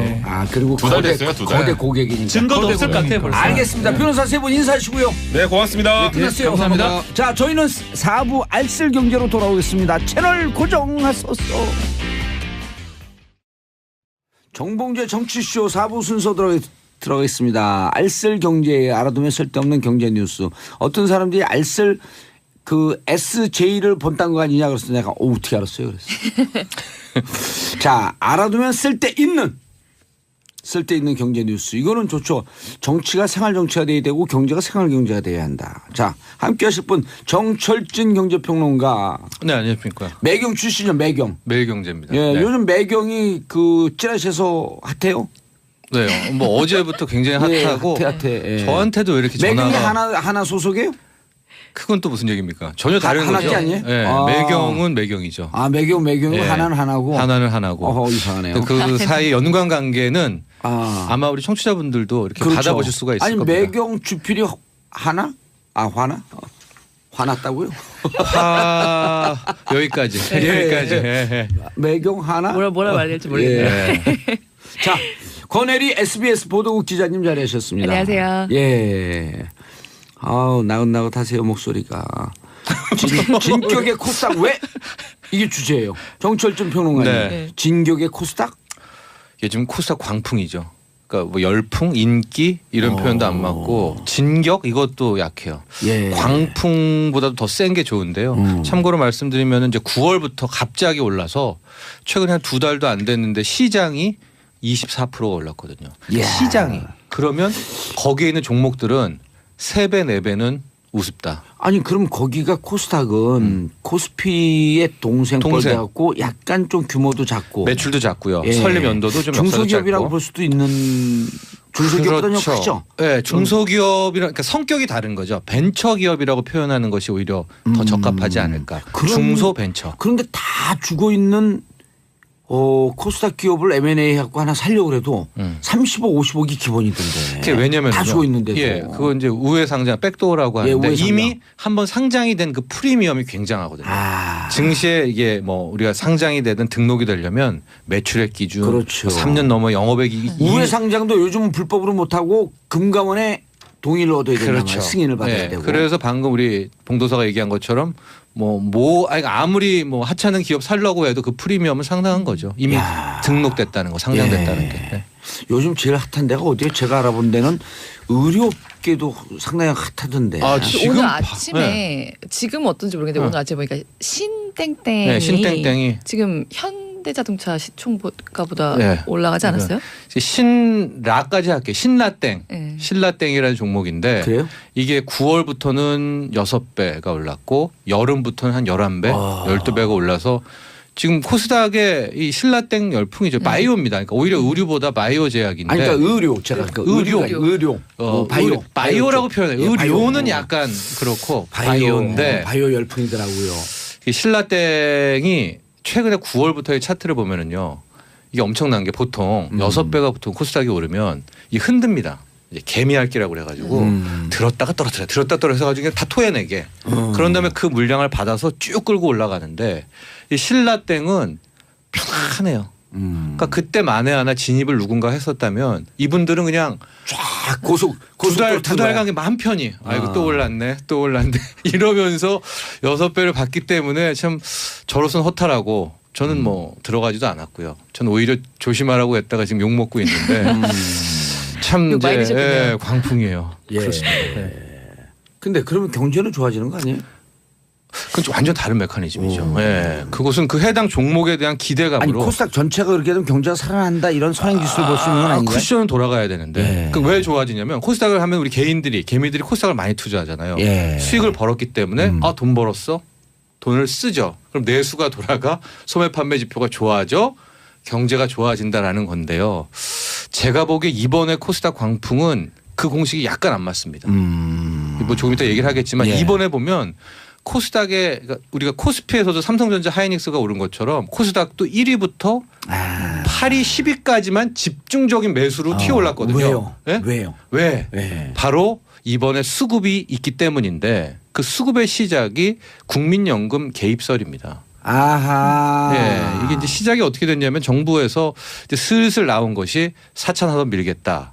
강한 중소기업, 벤처를 밀겠다라고 정책적인 도움을 주겠다라고 군부를 핀 다음에 결정타를 날렸죠. 앞으로 연기금이 지금 투자 코스닥 비중이 2%밖에 안 되는데 이거를 10%까지 늘리겠다. 국민연금이 들어온다. 이거는 굉장한 매력입니다. 그럼 코스닥 시장을 완전히 그렇죠. 그러니까 그 공룡이 들어온다니까 유도하겠다는. 그렇죠. 미리 이 기관이랑 외국인들이 선취매를 하죠. 왜냐하면 샀다가 나중에 공룡 들어올 때 얘다 공룡한테 줄 수가 있으니까. 아니 이렇게 예를 들면 이해하기가 쉽겠네. 우리 집에 조그만 기름 보일러가 있는데 기름이 공급이 될까 안 될까 고민하는데 이라크 유전을 갖다 붙여주겠습니다. 그러면 똑같은 거 아니에요? 그렇죠. 그러니까 미리미리 이제 사든 몰렸는데 이게 잘 보십시오. 국민연금이 들어오면 어떤 종목 사겠습니까? 결과적으로 1위부터 10위 대장주를 살 수밖에 없죠. 그러니까 그런데다 또 미래산업주 4차 혁명 그렇게 가는데 우리 코스피랑 똑같이 개미들은 1위부터 10위, 15위는 안 삽니다. 워낙 세져 있어갖고. 그렇지 하고 또 그런 것도 싫어하죠. 우리는 보통 이제 그러니까 대박을 칠 수 있는 것들을 약간 레볼루션으로 혁명적 정신이 있는 개미들은 그렇죠. 혁명을 꿈꾸니까. 그러니까 이번에도 또 소외가 된 거예요. 엄밀히 말씀드리면. 그래서 이번에 코스닥 광풍도 약간은 그들만의 리그로 끝나고 있을 가능성이 높다. 그러나 이제 여의도에서는 끝은 아니다라고도 이제 이게 스타트인데요. 근데 이제 거기에 대한 논란이죠. 저는 조심해야 된다. 조심해야 된다. 알겠습니다. 코스닥 재밌어요. 권혜리 기자님. 네. 이게 이거 질문하지 말라고 X해놓은 거네. 누가 X해놓은 거야? 자, 그럼 투자자들이 코스닥을 한번 들어가 볼까? 혹은 투자자들이 들어가 있는 투자자들 어떻게 해야 되는 거예요? 조심하셔야 될 것 같아요. 권혜리 기자님도? 네네, 저는 좀. 권혜리 기자님도 투자 안 한 거 아니에요? 제가 그래서 그렇게 말씀드린 건 아니고요. 저는 투자는 안 했어요. 저는 이제 기자니까 제가 주식 막 함부로 막 그렇게 하면 안 되죠. 근데 지금은 제가 함부로 할 수 있는 돈은 있어요? 이런 걸 팩폭이라고 하나요? 팩트 폭력이라고 그러던데 요새. 알겠습니다. 네. 그래서 조심해야 된다. 네, 하고 한 가지만 확인할 건요. 국민연금이 진짜로 들어오는지만 왜냐면 이게 아직 확정된 건 아니잖아요. 제가 갖고 있는 정보는 모태펀드 형식으로 들어갈 준비를 하고 있다. 그러니까 이런 거죠. 여의도에서는 국민연금 안 들어와도 정부가 지금 밀고 있기 때문에 우회적으로 네. 정책적 지원이 있다. 그리고 이제 그래, 결과적으로는 궁극적으로는 사실 이게 정말 끝나자고 쭉 안정적으로 가려고 하면 정말 이제 신제품, 신기술이 개발이 이렇게 받쳐줘야 되는 거죠. 그렇죠. 돈의 힘으로는. 네. 신기술 갖고 있는 제가 정치를 하고 있으니 참. 알겠습니다. 자, 다음 뉴스 권혜리 기자님. 품절 대란 평창 롱패딩 오늘 판매 재개했죠. 네. 이게 23,000개 불렸고 오프라인으로 7,000개 맞아 재고를 풀겠다. 네, 이제 했죠? 7,000개 남았는데 이제 오늘 이제 4,000개 정도가 나가게 될 거고요. 나머지 3,000개를 24일하고 30일에 이제 할 건데 이게 사실 그 중단된 이유는 저번에도 좀 약간 얘기가 나왔었던 것 같아요. 지난주에 경찰까지 롯데 본점에 출동을 했었어요. 새치기하고 해가지고 깨지고 부서지고 그냥. 그래서 오늘 이제 오늘 서울이랑 평촌에 네 군데 점포에 그러니까 일단 잠실점에 천장이 들어갔고요. 오늘 2,000장이구나. 잠실점에 천장이 들어갔고 영등포 500, 평촌 250 이런 식으로 한 1,900장 정도만 일단 풀었어요. 왜냐하면 23일이랑 30일이 또 있으니까. 그래서 오늘 아침에 가면 살 수 있겠지 하신 분들은 못 사시게 됐어요. 어제 밤서부터 진을 치고 장사진을 치고. 30대 남성 한 분이 7시에 처음에 서신 걸 시작으로 해서 저녁 7시요? 저녁 7시요. 그래서 어제 밤을 꼬박 새신 거예요. 어머니랑 같이. 그래서 1,000번째 사람이 오늘 아침에 7시 13분에 마지막 거예요? 네. 10시 반에 문 열잖아요, 백화점은. 근데 재밌는 게 그래서 백화점 측에서 백화점에서 이제 9시쯤부터 나왔는데 보니까 너무 추운데 다들 서 계시니까 빨리 풀었구나. 네, 이거 핫팩을 나눠 드렸나 봐요. 근데 핫팩은 1,000개밖에 준비를 안 한 거죠, 그러니까. 핫팩을 1,000개를 나눠 줬는데 그걸 받고 그냥 가신 분들도 중간에 있는 거예요. 그러니까 그 뒤에 한 4,500명 정도가 서 있고 혹시나 해서 기다리고 계셨던 분들이 계세요. 그분들까지 번호표가 조금 더 갔어요. 그래갖고 난리가 났다고 하더라고요. 막 박수 치고 환호하고. 그래서 저희 그 취재진이 나가서 지금 1,001번째, 그러니까 1,001번째 분을 인터뷰를 했는데 괜찮다. 올림픽의 도전 정신으로 기다려봤다고 말씀을 하셨다고. 그분은 못 받았고. 못 사시는 거죠. 그래서 지금 번호표를 일단 받으신 분들은 줄 더 이상 안 서도 되고 이제 10시 반 지나갔죠? 10시 반에 300명 들어가서 사고 12시 반에 이제 301에서 600까지 사고. 근데 왜 그래? 왜 이렇게 열풍이에요? 이게 14만 9천 원이에요, 일단. 일단 가격이 착해. 가격이 착해요. 가격이 착하면서 이거는 기본적으로 이제 3만 장 한정으로 한 거잖아요. 또 만들 것 같은데요? 근데 이제 이게 롯데백화점이 그 평창 올림픽의 그 공식 후원사 중에 하나예요. 그래서 스포츠 의류는 그 등골 브레이커로 유명한 그 노스 땡땡땡사가 노스페이스 독점이고 여기는 유통업체로서 비스포츠 의류를 롯데자만 안 넣으면 제조할 수 있는 권한을 얻은 거예요. 그래서 사실은 이렇게까지 될지 모르고 3만 장을 이벤트로 만들면서 야 근데 이거 남겠지 당연히. 네. 재고가 남겠지 생각하고 사실 평창에 이제 팝업 스토어, 그러니까 주간 스토어 2개를 세울 건데 거기서 나중에 그냥 팔아야지 남으면.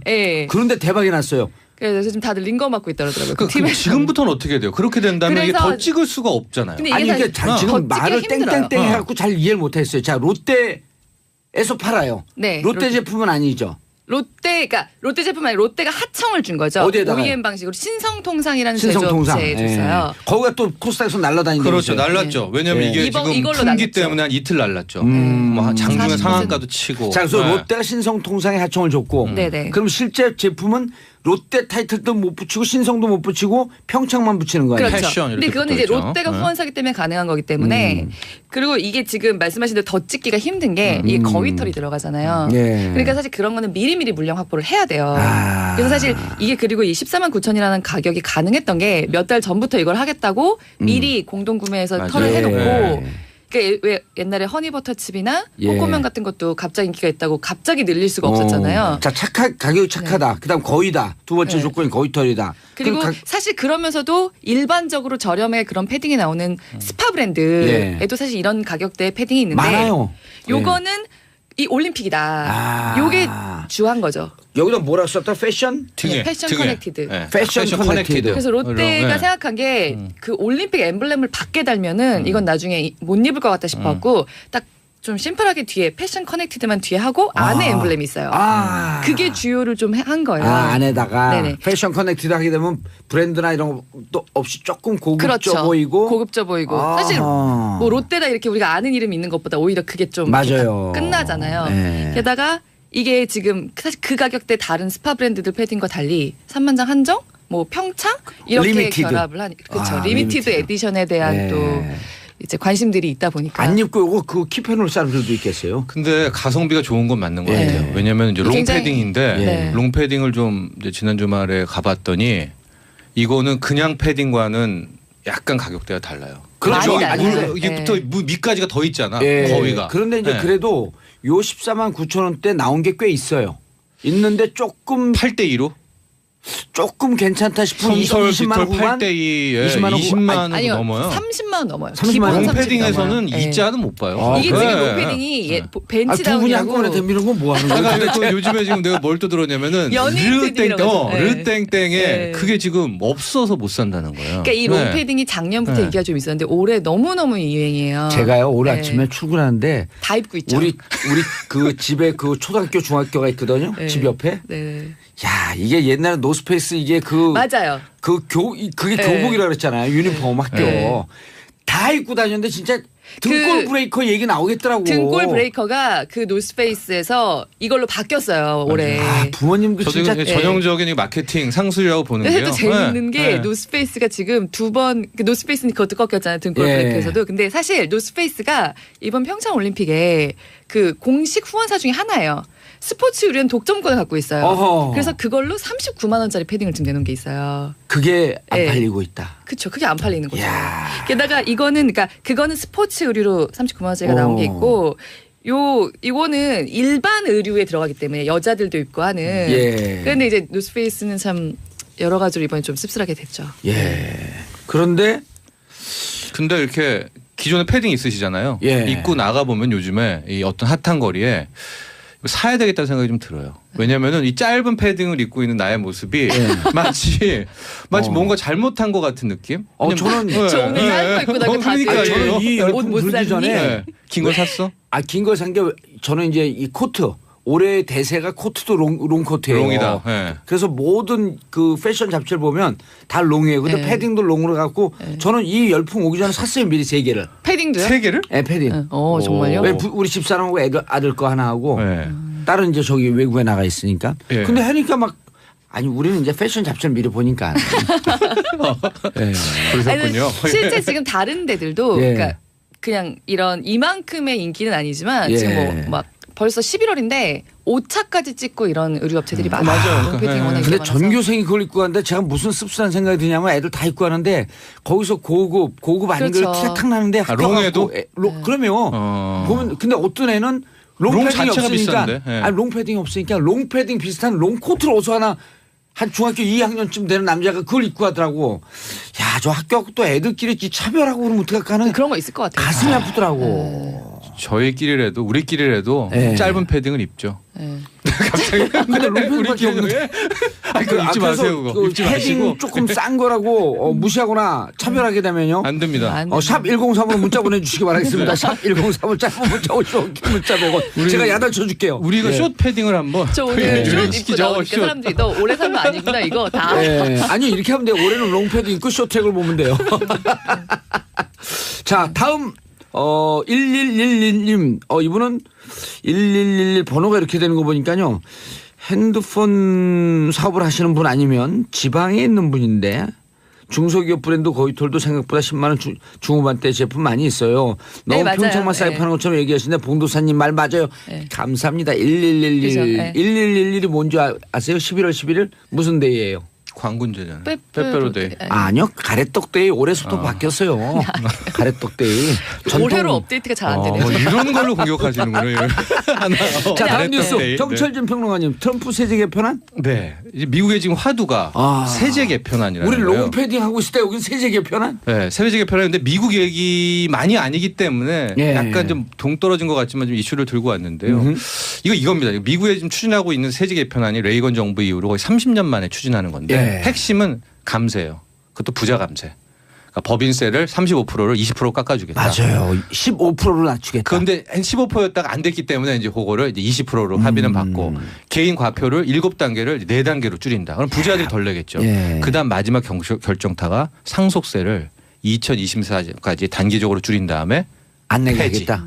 그래서 결국 이 세제 개편의 최고 혜택은 이제 트럼프가 예. 갖게 되는 거거든요. 상속세가 없는 거예요 이제. 아니, 본인을 위해서 만든 거예요, 그럼? 그런 이제 설이 있죠. 그런 예. 공격이 있는데. 아니, 부시 때 레이건 때 계속 상속세 깎고 네. 하니까 그 미국에 빌리언이에요. 그렇죠. 내겠다. 예, 우린 내겠다. 우리 돈 많이 내는 부자 연합이 생기고 그랬잖아요. 네. 세금 많이 그렇습니다. 내니까 예. 상속세 올려라. 빌 게이츠, 예, 맞아요. 네. 했죠. 그런데 이제 세제 개편안이 왜 중요하냐? 하원은 통과됐습니다. 그 다음에 이제 상원에 간 다음에 예. 상원 그 다음에 양하원 합동안이 나와야 되는데 이게 쭉 통과되는 것과 그렇지 않은 것에 실은 그 자체가 중요한 게 아니라 상징적인 의미가 있어요. 왜냐하면 그동안의 세계 주식시장이 트럼프 취임 이후에 1년간 오르고 부동산도 좋고 한 것은 트럼프에 대한 기대감이었거든요. 근데 실질적으로 1년 동안 트럼프가 해놓은 게 없어요. 게다가 세제 개편안이 경제 관련 첫 번째 입법 정책입니다. 근데 만에 하나 여기서 트럼프가 추진하려는 이 세제 개편안이 통과가 못 된다. 예. 이건 트럼프의 기대가 트럼프의 실망으로 바꾼 하나의 트리거가 되거든요. 트리거가 되면서 방아쇠요. 방아쇠가 트리거가 되는 되면서 거죠. 자칫 잘못하면 정치적으로 문제가 되고 있는 것에 되면서 탄핵까지도 근데 그 이슈가 정확하게 경제로 간다는 거죠. 이게 시장이라는 게 참 묘해서 그동안은 트럼프 하면서 올라왔잖아요. 꾸역꾸역. 예. 근데 한순간에 투매가 나올 수가 있고 더 큰 문제는 지금 월가가 기대하고 있는 것이 금융규제 폐지입니다. 금융규제 완화. 도드프랭크법. 예. 근데 트럼프가 밀린다. 세제 개편안도 못 돼. 금융규제 완화도 못 해. 그러면 한순간 분위기가 대역전이 냉랭해지는 되는 거죠. 거예요. 그래서 지금도 잘 보시면은요.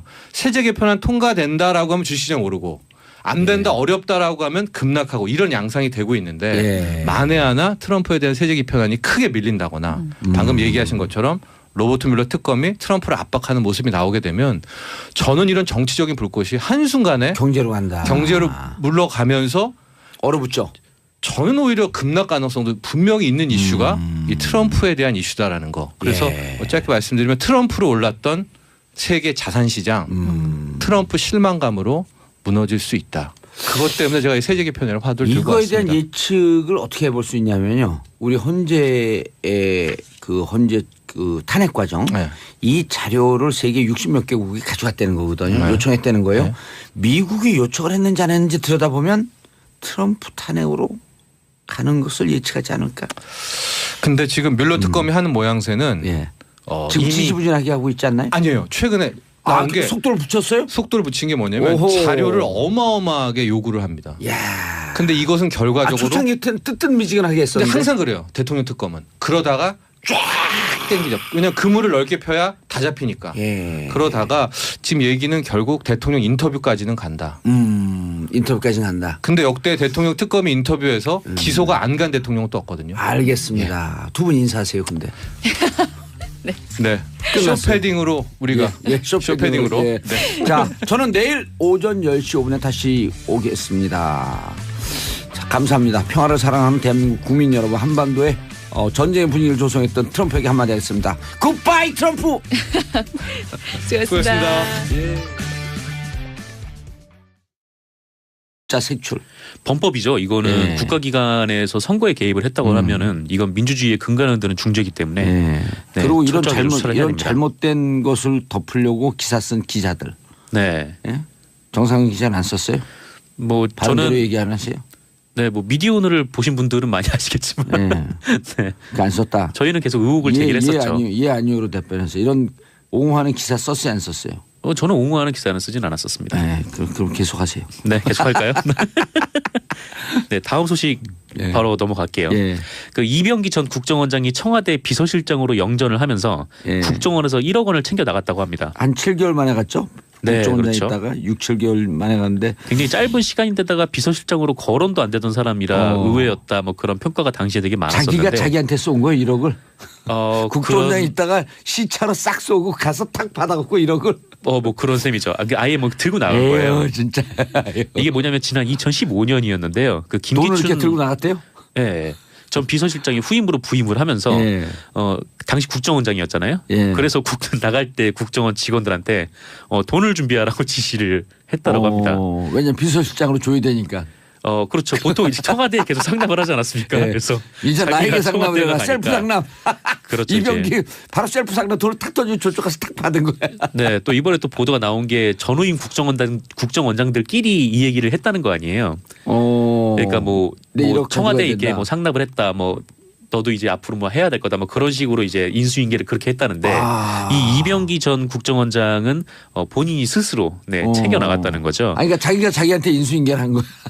그렇죠. 뭐 후임이 혹시나 안 줄까봐 뭐 그랬는지는 잘 모르겠으나 어쨌건 그 돈이 1억 원이라고 합니다.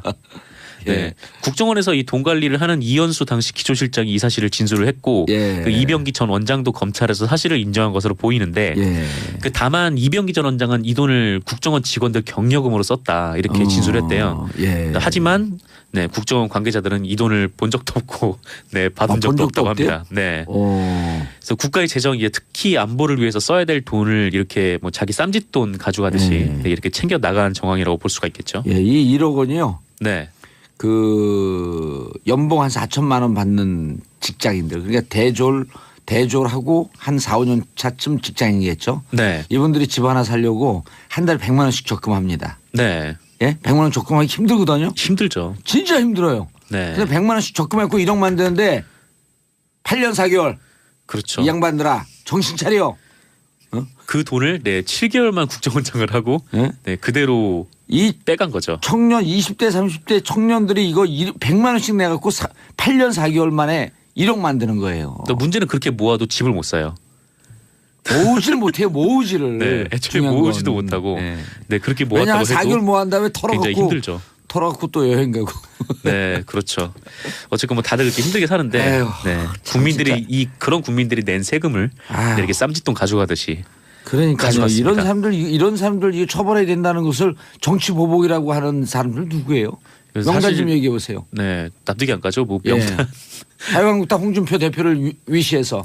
네, 뭐 굉장히 많지 않나요? 뭐 이명박 전 대통령도 뭐 적폐청사 아니 뭐 정치 보복이다 뭐 이렇게 얘기를 했었고. 그다음 또 돈 먹은 최경환 씨. 네, 그렇죠. 하여튼 굉장히 좀 많죠. 사실 한쪽에 다 몰려 있어가지고 굳이 그거를 한 명씩 꺼내 와야 되나 싶기도 하고. 기자가 무서운 얘기하네. 그냥 통으로 그 일망타진하자 이런 얘기네요. 아니요, 뭐 일망타진하자는 얘기. 그렇게 주장하는 분들이 한쪽에 몰려 있다라는 뭐 그런 얘기입니다. 다스 비자금 특검 직무유기 공소시효 불과 3달 남았다. 네, 좀 구체적으로 말씀을 드리면 이게 무슨 얘기예요? 그러니까 당시 BBK 사건을 수사한 정호영 특검팀 있잖아요.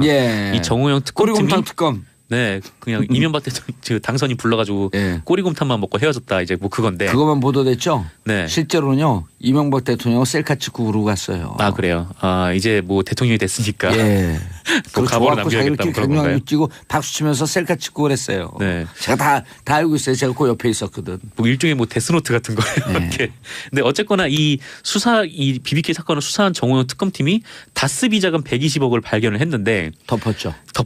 네, 이거를 검찰에 인수인계하지 않고 그냥 뭐 다스 원상태로 돌려놓아라 이렇게만 지시를 하고 그렇게 덮었다는 거예요. 그래서 이 의혹과 관련해서 특수 직무유기 혐의가 있는데 특수 직무유기 혐의. 네, 그렇죠.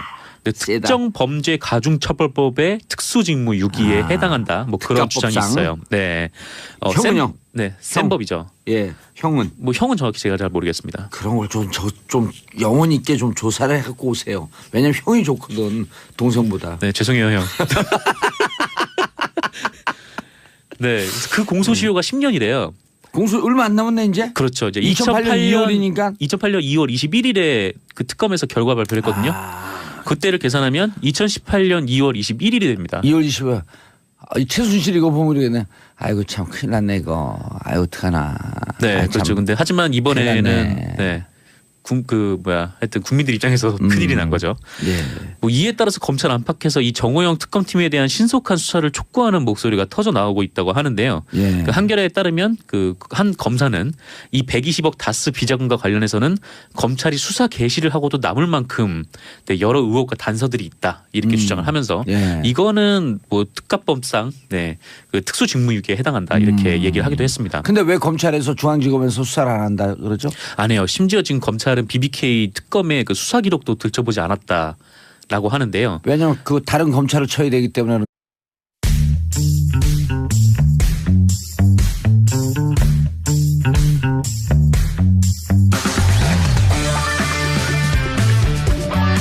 정봉주의 정치 쇼. 안녕하세요. 시대 양심 마사인 중독성 대체 불가 정봉주의 정치쇼 정봉주입니다. 자, 지금 이 시간 여러분이 가장 많이 찾아본 실시간 검색어 소설 첫눈 내리는 날 얼음을기 시작했습니다. 절기로 소설이죠. 한국인 85명 입국 거부 미국 공항에서 자세한 내용은 차차 알려드리겠습니다. JSA 귀순 조사 결과 유엔사 오늘 발표합니다. 자, 한화 삼남 김동선 변호사에게 막말 폭행 네 아버지 뭐하시오. 자, 이 갑질은 끊이지 않네요. 자주 구설수에 오르는 사람인데, 자, 봉도사가 고른 오늘의 실시간 검색어 JSA 귀순 조사 결과 발표로 잡겠습니다. 자, 저는 김건모의 잠 못 드는 밤 비는 내리고 들으면서 일부 돌아오겠습니다. 네, 시리에 빠져 있을 때 세수도 못할 때인데요, 이때는. 그렇죠. 아직 수백 명의 세수를 못해서 얼굴이 푸석푸석해갖고 시술을 받았나요? 글쎄요. 그 아직 수백 명의 학생들이 실종된 바로 그 상태에서 시술을 받았다는 얘기인데 이게 상식적으로 믿기지 않을 정도로 충격적인 얘기이기도 하죠. 최순실이 국정농단한 건 상식적으로 더더욱 못 믿어요. 그렇죠. 뭐 이미 뭐 상식에서 많이 벗어나긴 했지만 이 정도 우리가 놀랄 국민들 아니에요. 이제 당연한 탄핵이 조금 늦었구나. 네. 이 정도만 생각하시면 되는 거죠. 그렇죠. 그게 다행인지 불행인지는 모르겠는데 어쨌든 그렇습니다. 이게 사진 찍었는데 그 주사바늘 나온 게 이제 그 사실로 입증이 되는 거네요. 네, 그거는 JTBC 보도였는데 이제 JTBC가 그때 보도를 했던 거는 세월호 참사 당일에 시술을 했을 가능성이 있다. 그래서 이제 21일에 그 자국이 남아 있고, 그래서 그 시술을 받기 때문에. 네, 그 참사에서 좀 늦었다. 7시간 동안 아무것도 못했다. 네, 바로 그런 의혹이었죠. 근데 이 특검에서는 이것도 이제 증거로 활용을 하긴 했는데 이제 특검에서 본 시간은 오히려 참사가 일어난 다음 이틀 뒤입니다.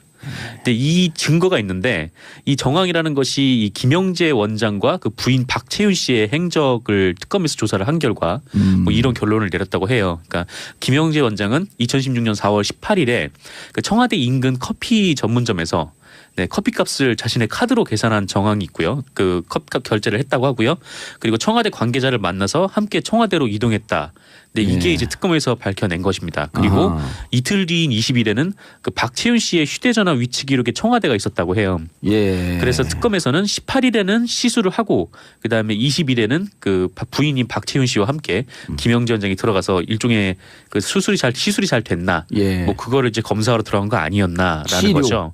수술 후 뒷치료. 네, 그렇습니다. 어쨌건 그렇게 된 것 같다라는 건데 그래서 뭐 그것뿐만 아니라 또 하나 좀 정황이 또 있거든요. 그 세월호 참사가 발생한 4월 16일부터 무려 9일 동안 박근혜 전 대통령의 외부 일정이 없었다는 겁니다. 그러니까 외부가 아니더라도 그 공식 일정으로 잡아놓은 게 고작 4건뿐이었다는데 그나마도 이 4건 중에서 2건이 세월호 참사 이후에 부랴부랴 잡은 일정이었다고 해요. 그러니까 한마디로 이거는 의도적으로 공식 일정을 축소를 했다고 볼 수밖에 없다. 언제부터 언제까지? 네, 4월 16일부터 9일이니까 4월 24일까지. 네, 그 축소가 기간 동안에 아니라 일정 자체를 아예 없애버렸네요. 그렇죠. 이때는 일정이 보통 없었다는 수술하고 붓기 때문에 한 일주일 정도.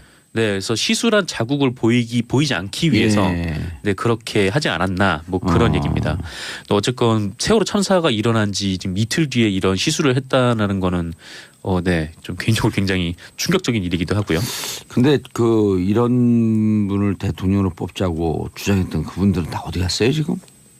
그러게요. 뭐 그분들 중에는 뭐 보수가 혁신해야 된다면서 당을 나간 분들도 있고 또 다시 그 당으로 들어간 분들도 있고. 국민들이야 속아갖고 국민들이 무슨 문제가 있겠습니까? 현혹돼갖고 네. 아 저런 분이 잘할 수 있겠구나 했고 국민들은 현혹돼서 한 것도 국민들도 이제 좀 비판받아야 마땅하지만 그렇게 주장한 사람들 때문에 어쩔 수가 없는 측면이 있어요. 국민들은. 아 그렇죠. 그러니까 뭐 계속 2012년 대선을 돌이켜 보면은 정말 뭐 국정원 직원이 그렇게 뭐 댓글을 단 흔적들 뭐 그렇게 정황이 있고 그거를 했는데 뭐 경찰이나 이런 국가기관을 총동원해서 네 지금 박근혜 대통령이 탄생 곧 된 거잖아요. 그래서 그런 걸 보면은 정말 이 국가기관 그리고 뭐 당시 여당 네 이런 쪽의 잘못들이 뭐 그냥 넘겨볼 수만은 없는. 어제 한겨레 20일 하호영 기자 나와갖고 특종 단독으로 했다 그러면서 하호영 씨가 나서 김영 누구죠? 그 국정원 여성분 김하영 씨. 김하영. 하영. 김하영. 네. 하호영 김하영 이상한데. 좀 라임이 맞네요. 김하영 씨가 그 제보 당하고 네. 김용판 총장이 발표하는 그 며칠 동안 네.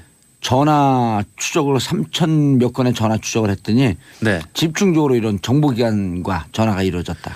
네, 저도 그 얘기를 들었는데 그때 당시에 한 빌딩에서 뭐 국정원 직원 그리고 경찰 고위 관계자 그다음에 여당 뭐 이렇게 뭐 그 당시 뭐 전화가 이루어졌다고요. 또 이제 선대본부 그쪽 사람들이 다 모여가지고 또 얘기를 나눈 정황이 있다는 거 아니에요. 그래서 그거를 보면은 완전 이게 국가와 뭐 여당 그리고 그 국가기관까지 이제 총동원돼서 이런 분들 가만두면 안 된다는 거예요. 이런 그렇죠. 분들 속간에서 그때 당신들이 뭔 짓을 했냐 이런 걸 정리하는 게 적폐청산 아니에요? 맞습니다. 그래서 이건 적폐청산도 아니고 범법인가 다른 검사를? 그렇죠. 뭐 한겨레 분석에 따르면 이 변창훈 검사가 사망을 한 이후에 그러니까 변창훈 검사가 국정원에 파견을 갔다가 그 국정원 수사를 하면서 이 변창훈 검사 수사를 했는데 투신을 했잖아요.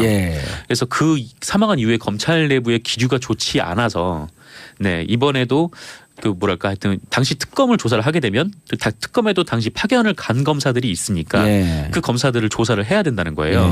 근데 당시 갔던 검사들이 지금 이제 박정식 현 부산고검장, 네 그리고 차명기 수원지검 1차장.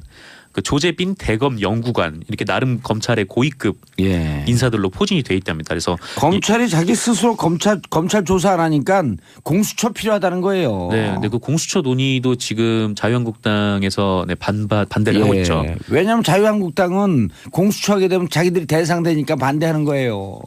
근데 어떻게 보면은 지금 현 정권의 뭐 고위 인사들도 신라를 대표하는 김태현 변호사 지난주에 안 나왔다가 큰 걸 깨달았어요. 제가. 뭘 깨달았어요? 제가 사실은 지난주 그 법 재판 갈 때 운전하느라고 이 3변실의 시간 거의 다 들었어요.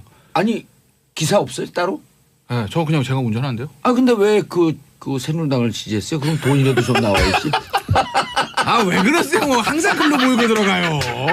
또 올라 그래 지금 또 올라 그래. 구 새누리당 지금 새누리당 아니 지금은 그 기사도 없이 살았구나. 어쨌든 근데 제가 들어봤더니 깨달은 게 있습니다. 이 방송은 빠지면 안 되겠고 한 번 빠지니까 뭐 집단 공격을 아니 빠지면 둘째씩 그렇게 모여 앉아있다가 화장실도 못 가요. 근데 제가 보니까요 제가 없으니까 좀 재미는 없더라고요. 그래요? 재밌었는데. 아니, 왜냐하면 누군가 악역을 해야 되지 않습니까? 이 시청자들의 카타르시스를 해소해주는 악플 유발자. 아 JS에서 악플의 종결자 안 들으시나요? 누가 총 맞았다는데? 아닌데. 이거 발표구나. 그 전에 총 맞은 거죠 이게. 예전에 살아났대요 그분. 하여튼 그래서 제가 빠지면 안 되겠다는 생각했어요. 자 속보 들어왔습니다. 유엔사 10시 30분서부터 판문점 CCTV 공개. 북한 추격조가 군사분계선 MD 이 뭐죠? MDL 군사 분계선입니다. 군사 분계선. 밀리터리 D는 뭐예요? 라인은 알겠는데요. 디바이디드 아닐까? 디바이디드. 분계. 분계니까. 군사 밀리터리 디바이디드 라인. 장교인데. 라인은 알겠는데. 아니 경상도는 좀 영하고 안 친해요. 장교인데. 자 군사 분계선 넘었을까 했는데 군사 분계선 넘은 걸로 정전 협정 위반이 위반이다. 되죠. 오 이러면 큰 날 심각하죠. 그러면 한판 이게 뭐예요? 디마케이션 라인이냐? 아니고 어렵네요. 디바이디드 아니네요. 이걸 알 수가 없어요. 디마케이션 TION 앞에 액센트가 있죠. 디마케이션 라인 무슨 뜻인가요? 뭐요? 군사분계선이요. 뭐 복잡해. 그렇구나. 예. 분계. 예, 분계하고 있다는 거예요. 분계라는 뜻이죠. 자, 첫 번째 뉴스. 없습니다. 예, 첫 번째 뉴스. 전병헌 의원 검찰 출두, 최경환 의원 압수수색 당하고, 자, 여의도가 신종 사정 바람에 그렇죠. 떨고 있다. 사정 전국.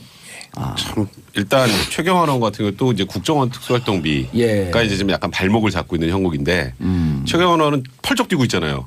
내가 돈 받았으면 할복하겠다는 근데 얘기까지. 왜 동대구에서 한대요? 그러니까 뭐 그냥 그쪽에서 하는 게 좀 그래도 마음 편하신가 보죠. 왜 하여튼. 그러냐면요. 아니 그렇죠. 경산 이쪽 사람인데. 전문가니까. 그 왜 그러냐면요. 예. 원래 경산의 지역구잖아요. 예. 그럼 경산에서 한다 하든지 예. 아니면 뭐 여의도에서. 여의도 뭐 광화문 광장 이래도 왜 동대구냐면요. 예. 박주민으로 잘할 거예요. KTX 타고 내려가면 어디서 내립니까? 동대구요. 동대구에서 내려요. 예. 그럼 동대구는요. 이 예. 수도권의 사람들이 대구를 모이는 심장 같은 곳이에요. 허브. 그렇죠. 허브. 대구를 강조하고 싶은 거죠. 왜 대구? TK. 되면 박근혜 되고 안 전 되면 대통령. 되고. 예. 예. 이 정치적인 의미들. 야 이거 봐. 대구야 팔아. 내가 이 대구의 이 TK의 상징과 같은 내가 박 전 대통령 끝까지 호위하던 아니, 내가 그 동대구는 이렇게 이해했어요. 됐어. 이거 근데 할복은 한대요 진짜로. 어? 할복이요? 예. 그러니까 이게 알겠어요. 이게 문제는 저번에 뭐 사실 우리 장 지지는 것도 못 봤고 예. 결국 다 못 봤어요. 우리는 결국 다 못 봤는데 일단 최경환 의원은 그 정도로 지금 일단 강하게 저항을 하고 있는 건데 문제는 최경환 의원은 돈을 받은 게 밝혀지는 순간 무조건 뇌물죄예요. 이게 왜냐면 이게 왜냐면 5년이 10년이에요. 아니 그거는 1억이면은 10년이죠. 10년이네. 근데 10년 이게 이야. 이현수 기조실장이 예. 이제 검찰에 가서 뭐라 그러냐면요. 2014년 10월에 1억을 들고 다른 국정원 직원과 함께 직접 전달했다 이런 얘기를 했는데 예. 이제 그런 얘기 할 거예요. 아니 준 사람이 줬다고 무조건 다 받은 거야? 이런 얘기를 하시는 분들이 있을 텐데 문제는 배달 사고 중간에 배달 사고라고. 문제는 이병규 원장이 진술을 했어요. 그러니까 이현수 실장이 예. 나한테 와서 그 당시에 어쨌건 최경환 의원은 의원이 아니었죠. 그죠? 2014년이요. 네, 기재부 장관이었잖아요. 그렇죠. 2016년에 다시 네, 들어간 국정원 거니까. 예산 문제 때문에 좀 필요하니까 좀 갖다 줘야 될 것 같습니다. 예. 그러니까 이병규 원장이 그렇게 하세요. 그래서 갖다 줬다는 거예요. 예. 근데 이병규 원장도 동일하게 진술했어요. 시점까지. 아하. 그리고 이병규 원장이 이제 지금 국정원 그 수첩에서 기록이 나왔다는 건 아니에요? 그것도 보도가 나왔죠. 네, 그것도 예. 나왔고 일단 이제 대화가 나왔는데 배달 사고. 네, 그러니까 이제 이병규 원장이 이제 쐐기를 박는 거예요. 이현수 실장은 절대로 배달 사고 낼 사람이 아닙니다. 이것도 검찰 진술이에요. 그러니까 이제 돈을 줬다는 사람의 진술이 1명, 2명 거기다 이제 아마도 그 국정원 같이 갔다는 직원도 조사를 했겠죠. 그럼 최소한 3명. 본인들도 그 돈을 인편으로 전하니까 네. 혹시의 배달 사고에 대비해서 보험을 들어갔네요. 네, 그렇죠. 한 명은 더 가는 예. 거예요. 그러니까 이 정도라면은 그 돈을 줬다는 사람들의 진술이 너무 몇 명 달려 들어간다고 해서 예. 자유한국당은 적폐적 욕 먹겠죠. 지금 지지도 14, 15%인데 거기서 더 떨어지면 어디까지 떨어지겠어요.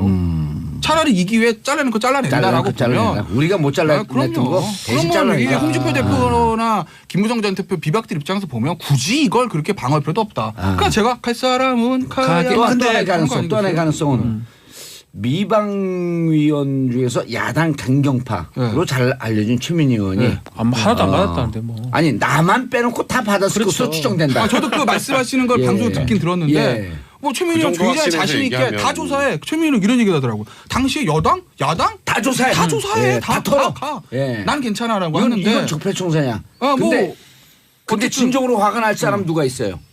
그러니까 문제가 사실은 제 생각에는 그렇습니다. 지금 뭐 김태현 변호사 말이 일부 맞긴 한데 예. 지금 당장은 최경환이지만 이건 시작이에요. 그렇죠. 전병인 시작인 거 마찬가지로 최경환도 시작입니다. 그렇기 때문에 섣불리 얘기를 못 하는 거예요. 어디까지 튈 줄 모르는 상황에서 아니 근데 뭐 잘했니 못했니 할 수가 없는 거죠. 김태현 변호사 얘기를 듣다 보니까 진정으로 지금 열받는 그 현재 자유한국당 의원들이 미방위 소속 중에 열받는 의원들이 있을 거예요. 냄새도 못 맡은 의원이 그렇죠. 있을 거 아니야. 아까 지금 여당 비주류. 여당 예. 비주류한테는 로비할 이유가 아니 없죠. 그럼 그때 명단을 쭉 놓고 여당 주류 비주류 한번 이제 다음 주에 한번 분석을 분석을 해봐야겠는데. 제가 갖고 한번 오겠습니다. 그려보죠 한번 다음 그래서 주에. 이 사람 얼마 그 추정을 해보자 얼마씩 받았을까. 그러니까 박지원 변호사가 좀 전에 그 얘기했잖아요. 이게 어디까지 튈지 모르니까 가만히 있는 거다. 근데 저는 아까 그 김태현 변호사 분석이 맞다고 생각을 해요. 비주류는 안 갔다. 비주류는 어찌 보면 웃고 있을 수도 있어요. 손 안 대고 코 푸는 거니까. 리쌍이요? 내가 웃는 게 웃는 게 아니야. 네.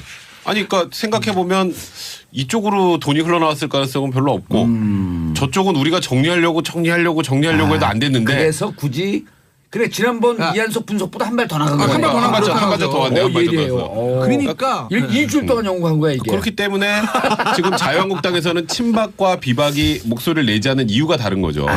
친박은 야 이거 어디까지 갈지 아까 조금 전에 박지원 변호사 얘기한 것처럼 나도 먹었는데 어디까지 갈지 모르겠네. 이거 우리 다 죽는 거 아니야 이거 거고. 최순실 모드로 해보세요. 아이고 참 큰일 났네. 아 큰일 났네 이거. 안 비슷해. 근데 비박 입장에서는 좋아할 수는 없죠. 또 대놓고. 그래도 같은 당 사람들이 지금 달려 들어가고 있는데. 예. 그러니까 표정 관리하면서 가만히 있는 거예요. 그렇게 봐야죠 지금 상황이. 그리고 이거는 갈 때까지 쭉 간다. 그래서 시작이에요. 시작. 시작. 스타트. 예, 그래서 50억 그 롯데 홈쇼핑 건도 결국은 뭐 아까 번건이 아니라 또 다시 조사할 수밖에 없을 것이다. 뭐 번질 수도 있겠죠.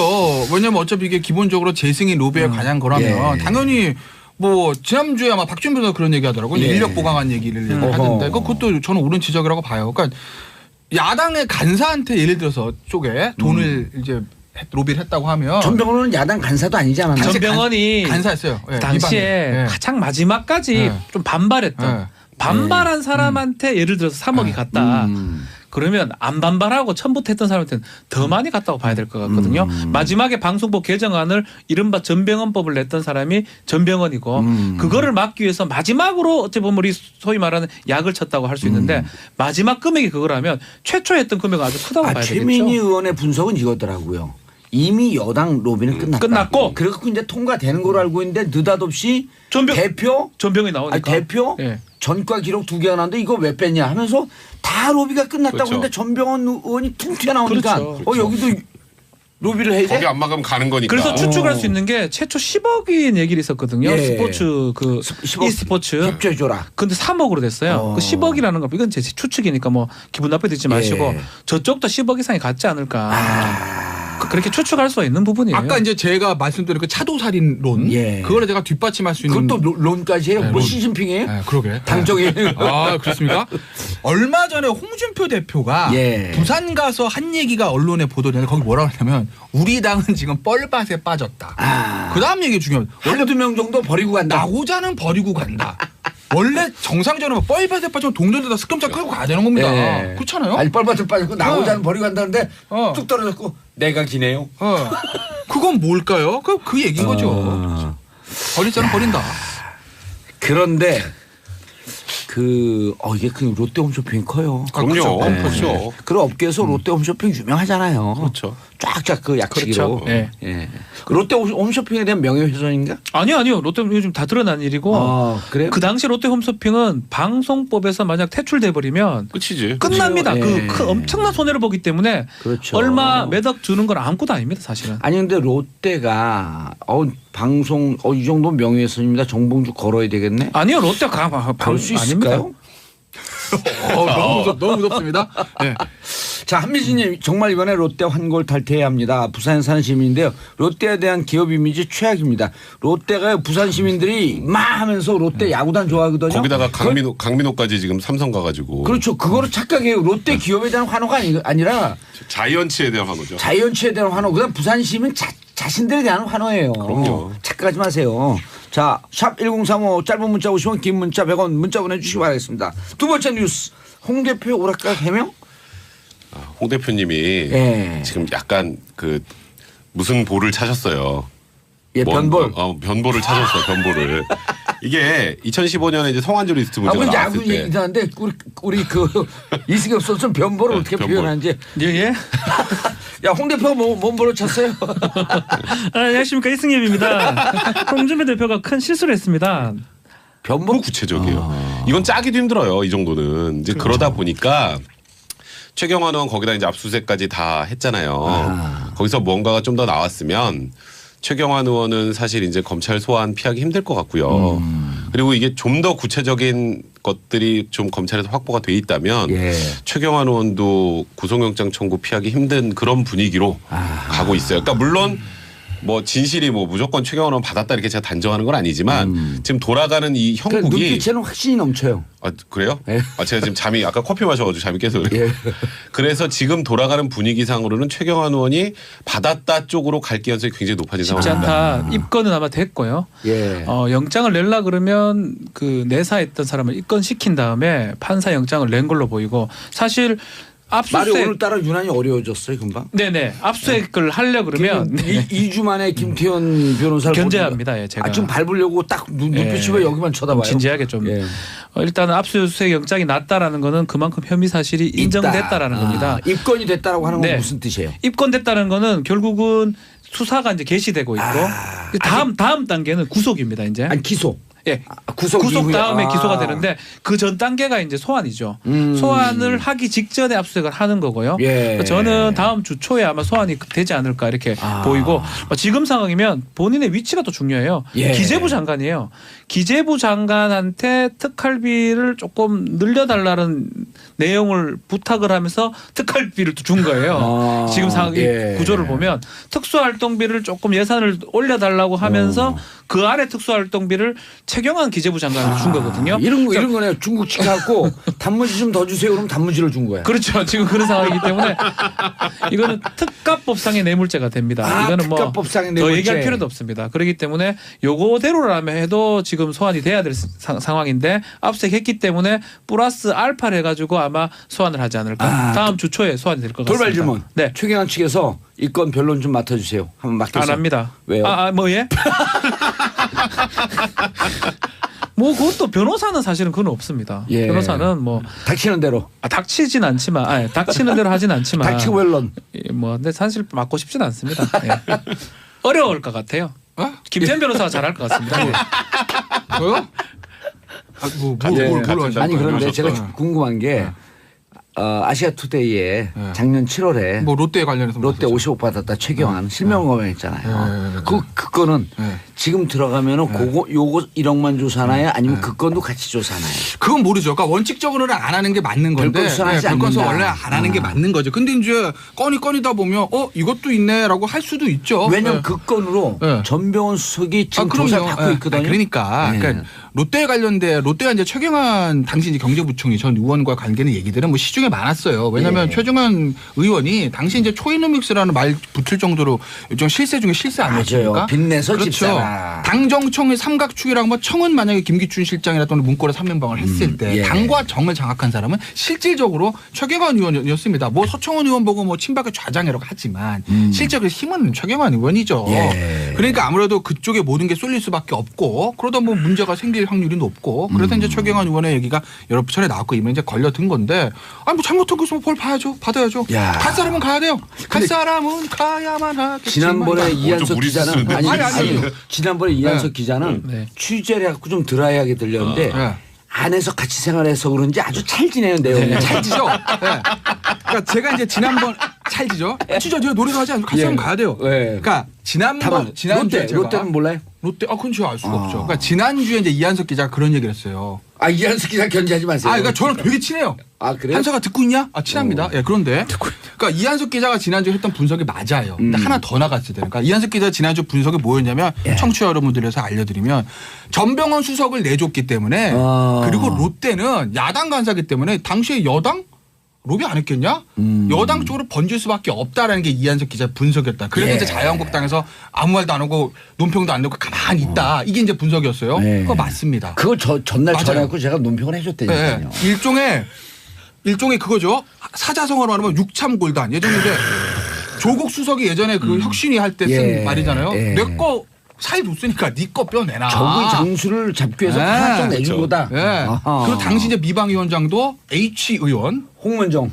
말씀하시면 어쨌든 그러면 아프리카 노동자. 그런데 거기서 하나 더 나가는 제가 시각은 뭐냐면 하나 더 나가. 자유한국당에서 조용하고 있는 이유가 뭐냐는 거예요. 지금 내부적으로 저희가 봤을 땐 자유한국당은 거의 두 개 당연히 마찬가지로 봐요. 친박 7세들 친박 신대 입장에서 큰일 났네. 우리한테도 칼날에 다가오는 거야. 조용할 수밖에 없죠. 근데 지금 지도부를 형성하고 있는 비박들 홍준표 대표하고 그다음에 최대 세력을 형성하고 있는 김무성 전 대표 쪽에서는 이 상황을 어떻게 보겠냐는 거죠. 일종의 차도살인이라는 거예요. 예를 들어서 최경환 의원 정리 못했습니다. 의원총 이래 정리 안 돼요. 그러니까 홍준표 입장에서는 어라? 검찰에서 알아서 해주네. 이게 웬일? 손 안 대고 코 풀었어. 웬열? 이게 인터넷 용어 급식체로 하면 웬열? 이겁니다. 왜냐하면 봉조도 잘 아시겠지만 제가 업자라고 했을 때 로비 대상으로 세상 쓸데없는 게 여당 비주류예요. 여당 비주류 쓸데가 없어요. 여당 실세 주류 로비 대상 맞습니다. 오히려 야당 강경파들 로비 대상 할 수 있어요. 여당 비주류는 힘도 못 쓰고 쓸데도 없어요.